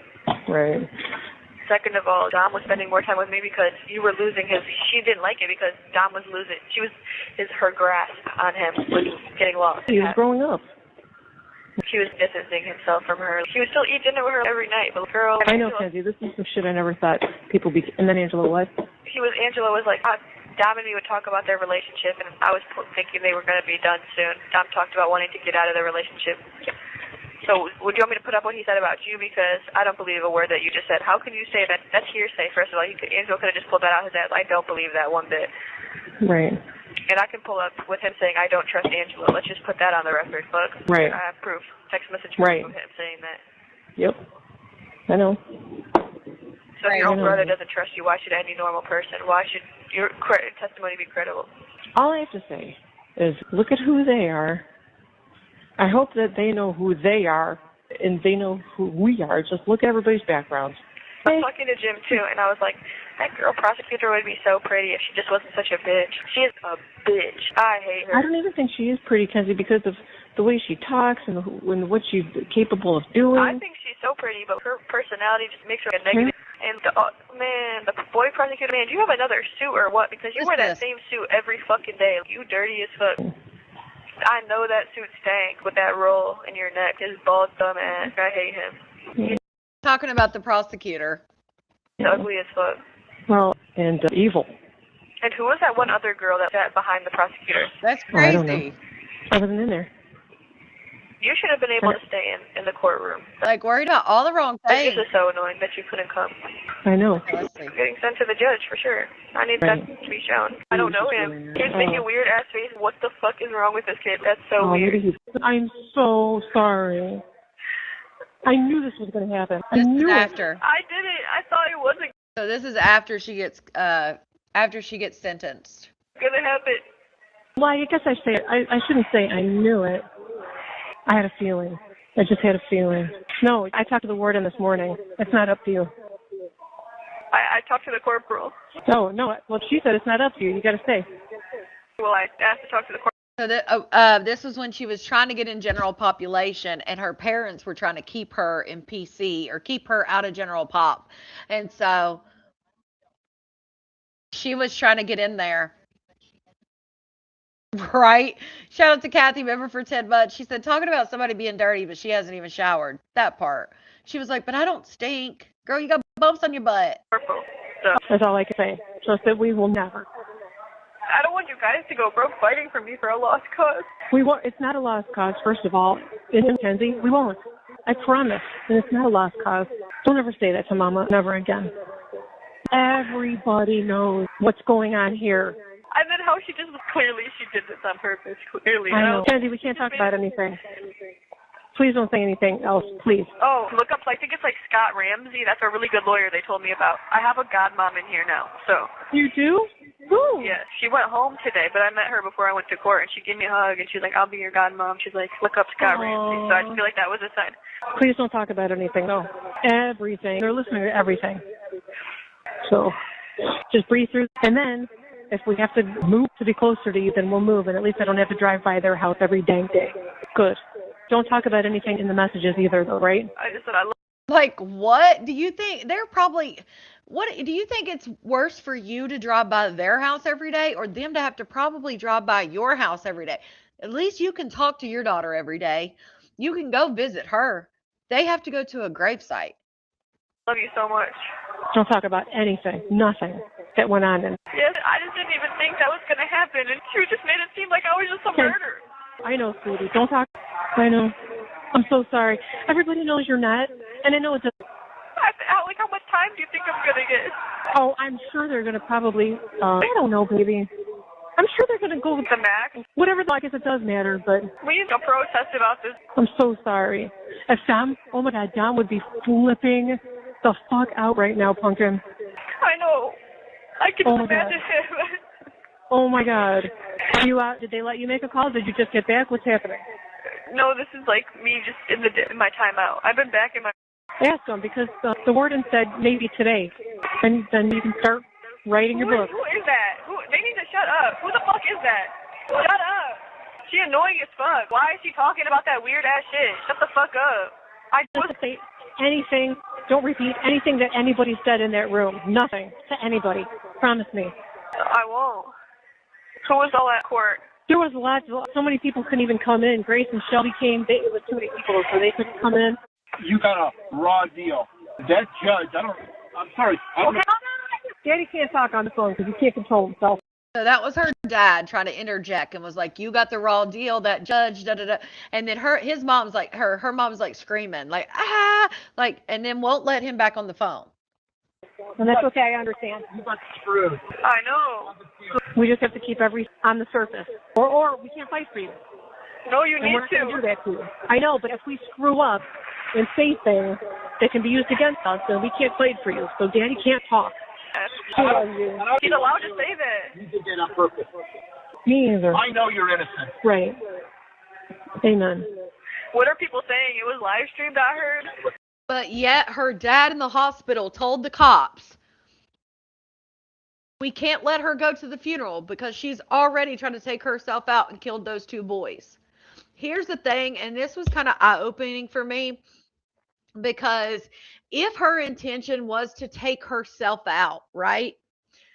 I think that her parents, especially her father, thought that if she was in a mental health crisis, which clearly it was, and I think she may have planned to take herself out, and she did it before her birthday because in case she did survive, whatever. But and then she would have been a juvenile. Um, but I think her parent thought, especially her dad, like, well, if she was trying to take herself out, then she wasn't trying to commit, red rum. But I heard somebody say if someone commits a murder, well, if someone commits a red rum and then takes someone out with them, like a husband and wife, where he pew pews the wife and then he goes to pew pew himself, and his intentions were to also kill it, he's still going to get charged if he survives. And I think that makes a lot of sense for me because I'm like, because it's different where it's a car accident. It kind of, I don't know why, but it's a car accident. You think of an accident, right? But they were like, it makes no difference than using a pew pew on them, but it makes sense. Like if a husband decides to pew pew the wife and then do himself and he survives, he's still going to go down for murder. And that's just how it is. I don't know. I'm saying off social. Kenzie, I don't even know. I'm not going on there. I heard it was live stream. I heard that too. No, because you can't talk. You can't control yourself, or I would. Right. Here, we have to be very careful that we can't say anything because I don't want to mess this up for you. Did you look up that one person? You need to find the best lawyer possible. We're on it. Can you buckle, please? Where are you going? We're going to that place my mom and dad out. No, when he talked to me after. I can't talk to you about. See, this just sucks. I can't talk to you on the phone right now. What? He wasn't with us? He wasn't when he was talking to us. I think he was just trying to process and take care of some other things. Sorry. I knew this was going to happen because of who they are. We knew there was something fishy going on. So, the truth, Natalie. They know it. I don't either, Kenzie. That's why I'm saying don't say anything yet and let's... The truth, Natalie. They know it. And now I have all these charges, and why did she have to read them off all like that to make it? She could have just been like, I find the defendant guilty on all charges. That's how they do it. I don't know. That's how they do it. I think that's procedure. I don't know. We're appealing, baby. It's not over yet. Right. When I get out of jail, I'm going to be old. What if one of you guys dies? Kenzie, first of all, don't go there yet. Don't do that. Yeah, please don't. Because, honey, if we have to sell our house and come live by you so we can see you every day, then we will. Every day. So that's not going to happen. You need to get my stuff from Dom's house before they burn it or some shit. They won't, and we already addressed that. With who? Jim. When? Today? But I want a new lawyer. I know, Pumpkin. He doesn't do this anyway. We're about to pass your room. I'm trying to find out. No, she's in that building. She's like, we're about to pass your room. Like, she's in prison. They act like she's at the Hilton. Up there. Wait, I can't see. I can't hear anything. I'm not by the window. No, there's a cop right there. I don't even see where it says Steam Oops on the floor. Is it in white or orange? White, graffiti. Okay. So I'm going to call you back, Mom, but I'm going to call you back. But if they don't let me, I'm going to call you back as soon as I can again. Don't tell me names like that on the phone anymore. They'll message me. I'll text you it, too. I'm pretty sure that's their name, but I just love you, Mom, so much. I love you. Thank you for using Securus. Goodbye. Love you. Same with me, baby. I'm flabbergasted. In total shock. Jim's flabbergasted. Really? Yeah. I just wanted to yell at him when I got in the back, but I was like, that wouldn't even help. Ugh. No, it wouldn't. But I was about to dog him out, because that just pissed me off. That's how she really felt about her sentencing. Like, what is up with you, girl? Okay, let me switch gears here for a second because, of course, there are people coming out that were in jail with her, how she acted in prison. That's why I say she acts like a prison influencer. Just like she was trying to be an influencer out here, that's what she does in there. Like, they say she's got all this, like, stuff that most prisoners don't have, and just crazy. And this is a girl that I follow that I saw on TikTok. She's been doing videos about Mackenzie Shirilla since 2025, I think, because she was in prison with her in 2024. She's been doing the videos since 2025. Of course, when the Netflix did their documentary, she did a new video and it's picked up. But I went through her playlist the other night. And then I found this where she was on News Nation, and it kind of sums up what she talks about in her videos. Why do you believe that? Hold on. Joining me now is social media influencer Kat Crowder. Thank you so much for taking the time. Why do you believe that? Thank you for having me. When Mackenzie first walked out in the documentary, my jaw was dropped because that was not the person that I saw in prison when I was with her. She walked around in a very light demeanor, if that makes sense. So lots of laughing, lots of giggling, makeup done every day.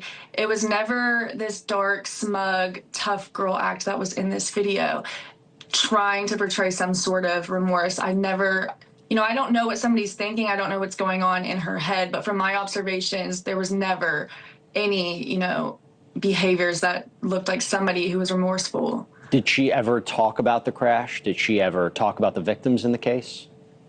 Not directly to me, but I've spoke to a few women since me being released and, going on about her case, and they've came out and said that they had conversations with her, and she informed them that it was not due to pot, it was due to her being high. There's a few different stories that she's had. One was that she had no idea, she didn't remember, amnesia. So there's a few things that she circulated. Did you ever see, talking about pots, did you ever see any of those symptoms when you were with her, when you were around her? Not once. She seems like a very healthy young girl. I mean, she was constantly on the yard. There were even times where we were in the middle of a heat wave and she was laying out with baby oil tanning in 100 degrees weather. She was very active, always walking. I never saw her get blood pressure checks, routine or emergency. I never saw her go to take any sort of medication. She seemed very healthy to me. What did she talk about? Like, what did she say then, if she was, kind of like happy and optimistic? Again, I wouldn't consider myself somebody who was friends with her. Sure. Our conversations were very limited. I mean, we had two, and it was about things that she was making. Jewelry. She was making jewelry, customizing shoes for people, hats. But the people that were close to her that I have spoken to, she was just kind of thinking she was in high school. She was not focused on the fact that, she murdered two people. In one of your posts, you mentioned that Mackenzie used to have hickeys on her neck. What's going on there?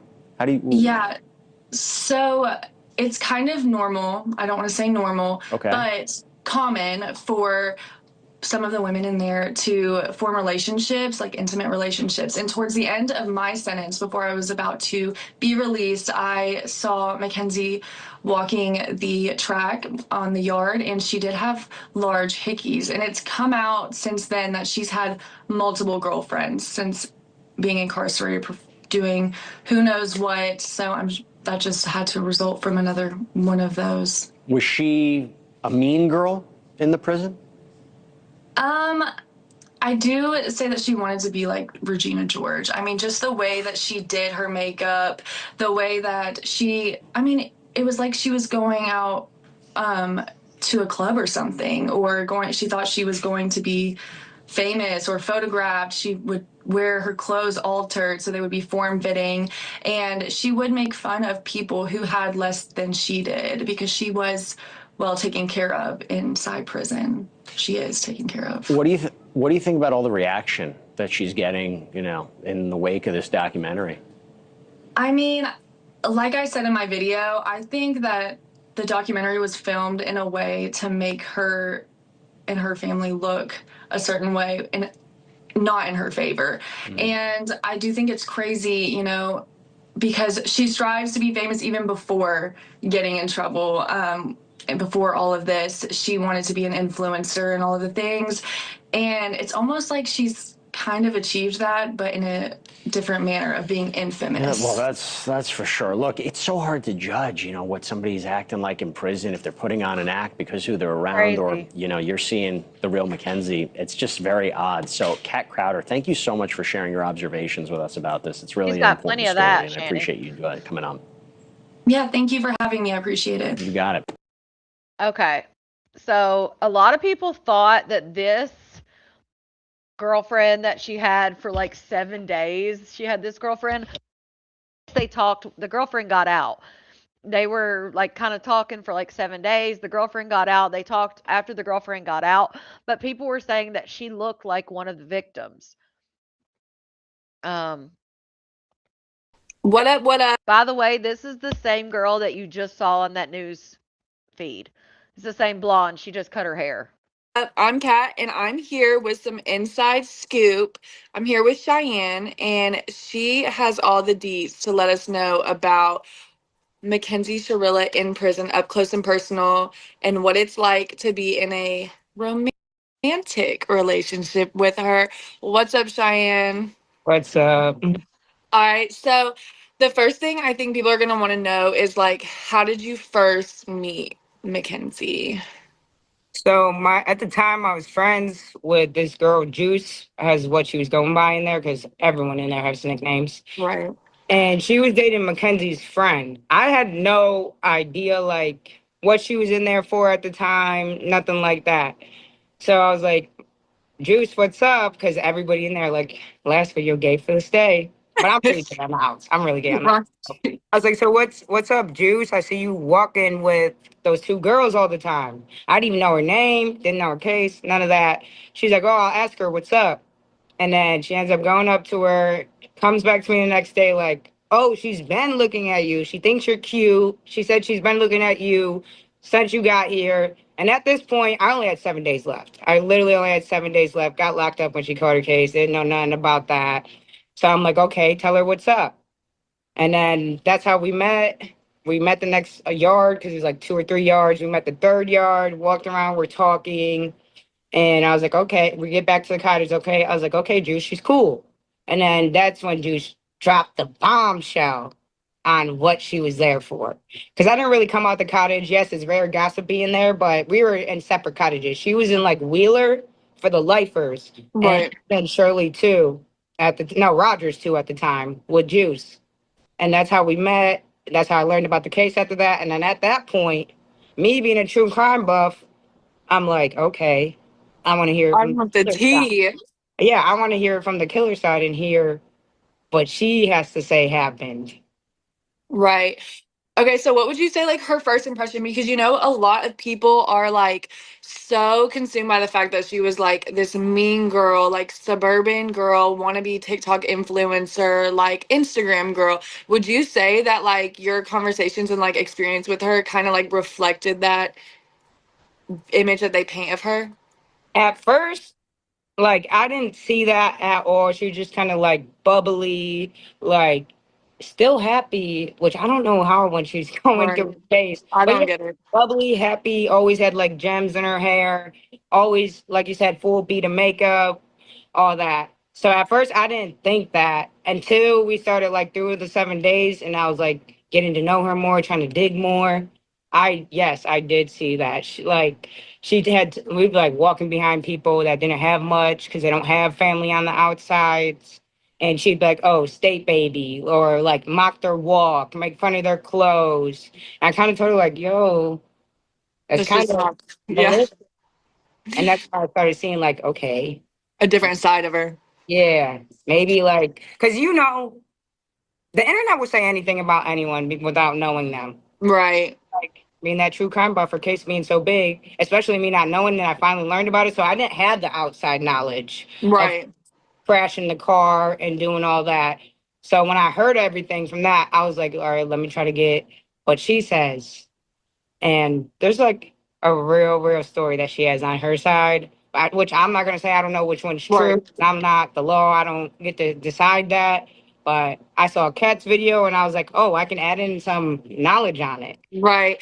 So I know we're not going to go into detail like about what she specifically told you about her case, just out of respect for what her situation is. But like from your experience with her, would you say that she ever really like expressed like guilt or remorse about the two people passing away? No, she didn't. She did not. She just kept going to the fact. She told me that her dad hit Dom's dad, which was her boyfriend at the time, her to be released. Did not think that she did it. It was she still talks to the mom that they know that she didn't do it. She didn't mean to do it. But then when I got out and saw like the mom was like, yeah, Advocate, yeah. it was so like she was very manipulative, tried to spin the story in like her favor. That's crazy. Because I know you mentioned like her talking about like you being like, or her asking you, oh, you don't think I'm gonna get out. Did she ever like share plans for when she got out with you? Like, would she ever talk to you like she was getting out? I'm just curious. Yeah, all the time, all the time. Like we'd be talking and she'd be like, when I get out, we're gonna like be together and stuff Oh, like yeah. all the time, which kind of blew me because your case is from your dude. Like you killed your dude and you're out here saying like you love him. Oh, she said is like called him like her little nugget, like that was their nickname and stuff. And she like I don't know, it was crazy because from time to time she'd be like, okay, I love him, I didn't mean to do this, blah blah. And then yes, when she get out, she'd be like, okay, I'm gonna get out, I want to be with you, I want to see you, all this other stuff and things like that. And I kind of asked her like, you don't reflect back on all that stuff, like it doesn't like make you feel bad that you're in here looking for someone else? Because like you said, I just wanted to get the scoop because like Right. that really interests me. And Right. he was like, no, some time has passed. Like I said, his dad didn't want me to go down. His mom don't want me to go down and all this other stuff. And then she'd backtrack and be like, don't ever tell anyone I said any of this. Cause Yeah. she Because she like, knew. yeah, Yeah. she knew. Yeah. I think, I don't know, it's crazy to me. So I know you mentioned like you like continue to talk to her a little bit like once you were out, which I talked to people that I was in prison with still to this day. G did not want other people to know. Yeah, yeah, she did. There's like a really, really big thing Yeah, that Roberta. would weigh in on her case. And she told me not to tell, but like, I'm not gonna Yes, lie, Dudu. honestly, I feel like it would help her. Sounds like horrible, but it might help her. She had told me. Or not And even I just help, asked but her, like justify the situation a little bit more. But there's no yeah, justification because clearly at we all. lost two At all. people. But there's definitely factors that go into like cases that should be considered. And I tried to tell her because she's so young. She's so young, Yeah. and the choice she made is like life changing. Right. Life changing. So I was trying to tell her in there after I found out about it, because like I said, I only had 7 days left when I actually ever first talked to her.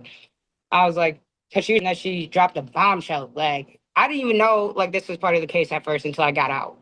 So Right. she told me like they were trying to say she was on drugs and shroom bars, so they found it all on her. But she had told me her, Dom, and I'm sorry, I'm blanking on his name, Davion. And the fact all that night, Davion, all that night that they took acid, they were tripping. That's why she was driving him home at 6 a.m. because they were all still up from tripping. But she does not want the police to know that. But I feel like if she told them that, it would weigh in on her case, like you're on a mind altering drug. Right. Kids are, I mean, like, I know, not even kids, grown people, we are stupid and we, experiment, especially like in high school, senior, junior year. You experiment. I definitely have my fair share of messing around, and I'm, lucky. Me too. Like if you guys dig into my background while I was there for trafficking. So Yeah.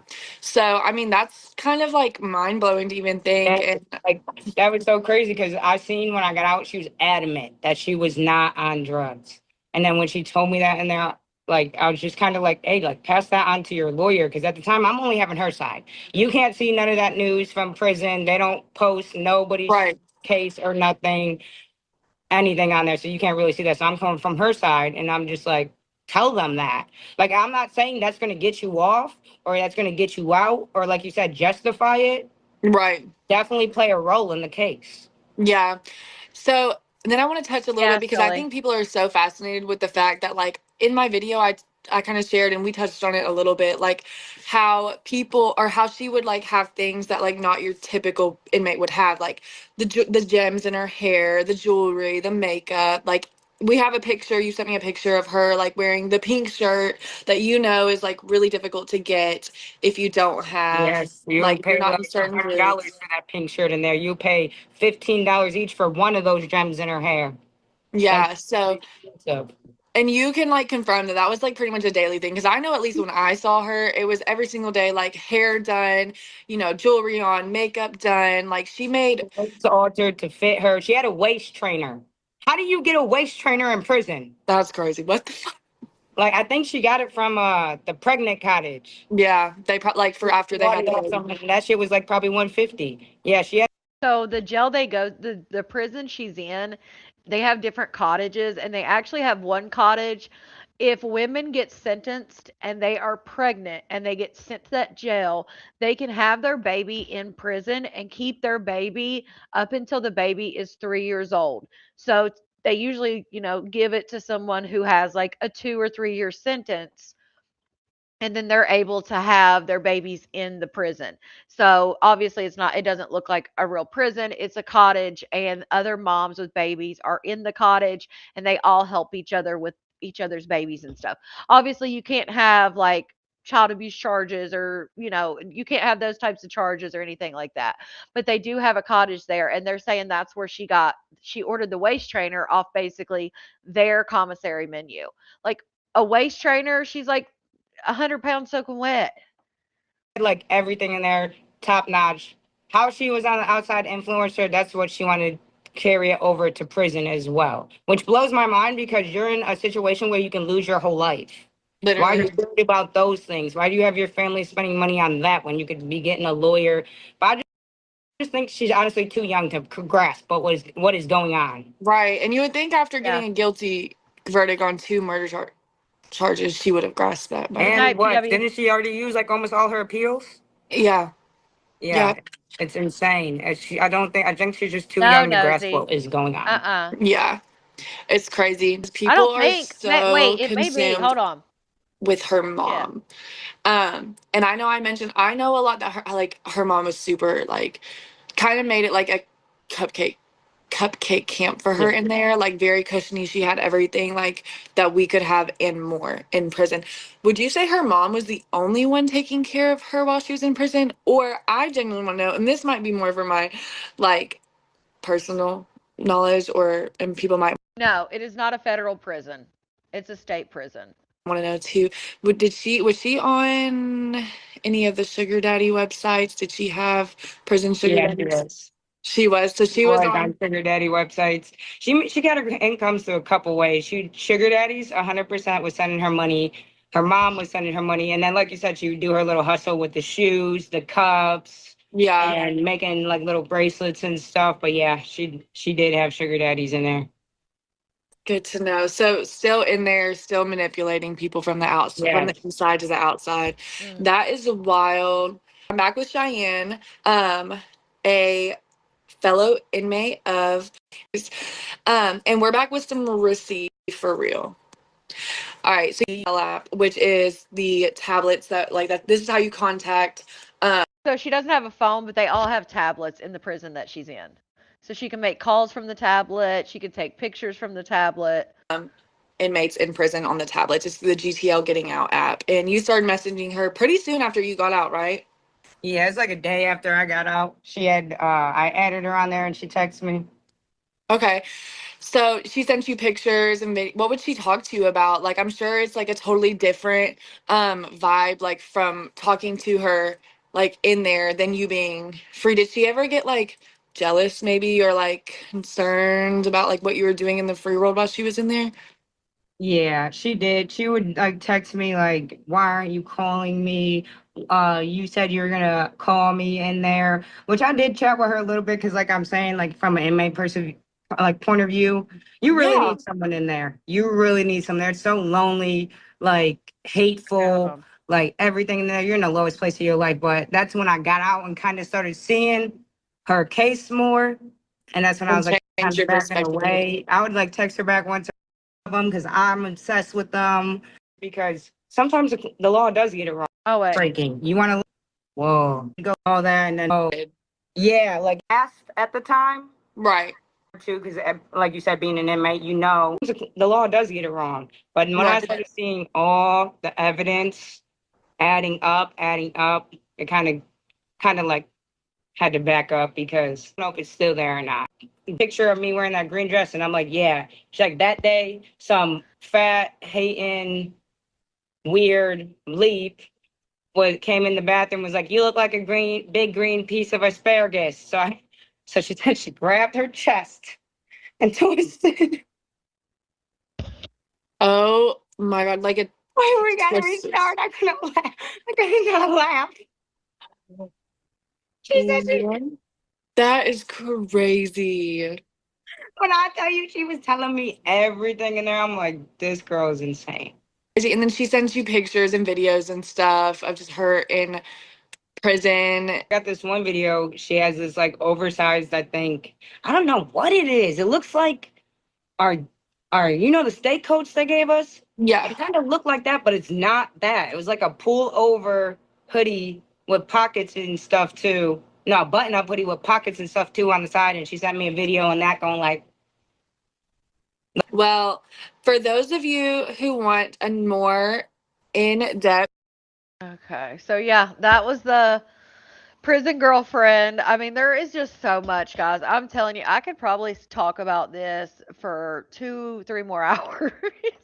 I mean, there is just so much. I mean, there's so many phone calls. The older sister of Dom, which I did show a little video of her, she's got a YouTube page now. She did say, like, yeah, I'm making a ton of money off of it. She was like, but I stayed silent for 4 years. And she's like, you wouldn't. Let me read her statement. Let me see. Oh, where did it go? Damn it. Anyway, I just read it on there. She basically was like, yeah, I stayed silent for 4 years. You wouldn't understand, like, listening to people talk about your brother when they don't know anything. And she's like, yeah, I am making money off of it.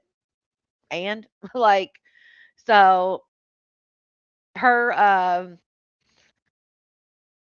what is it? Her page is called, what I put it in the comments, Older Sister Unhinged, I think is what it's called. So if you want to look at stuff on that, but I just wanted to include a bunch of the stuff that, like I said, Netflix did not include. So I hope you guys, they did not show enough, right, Sniper?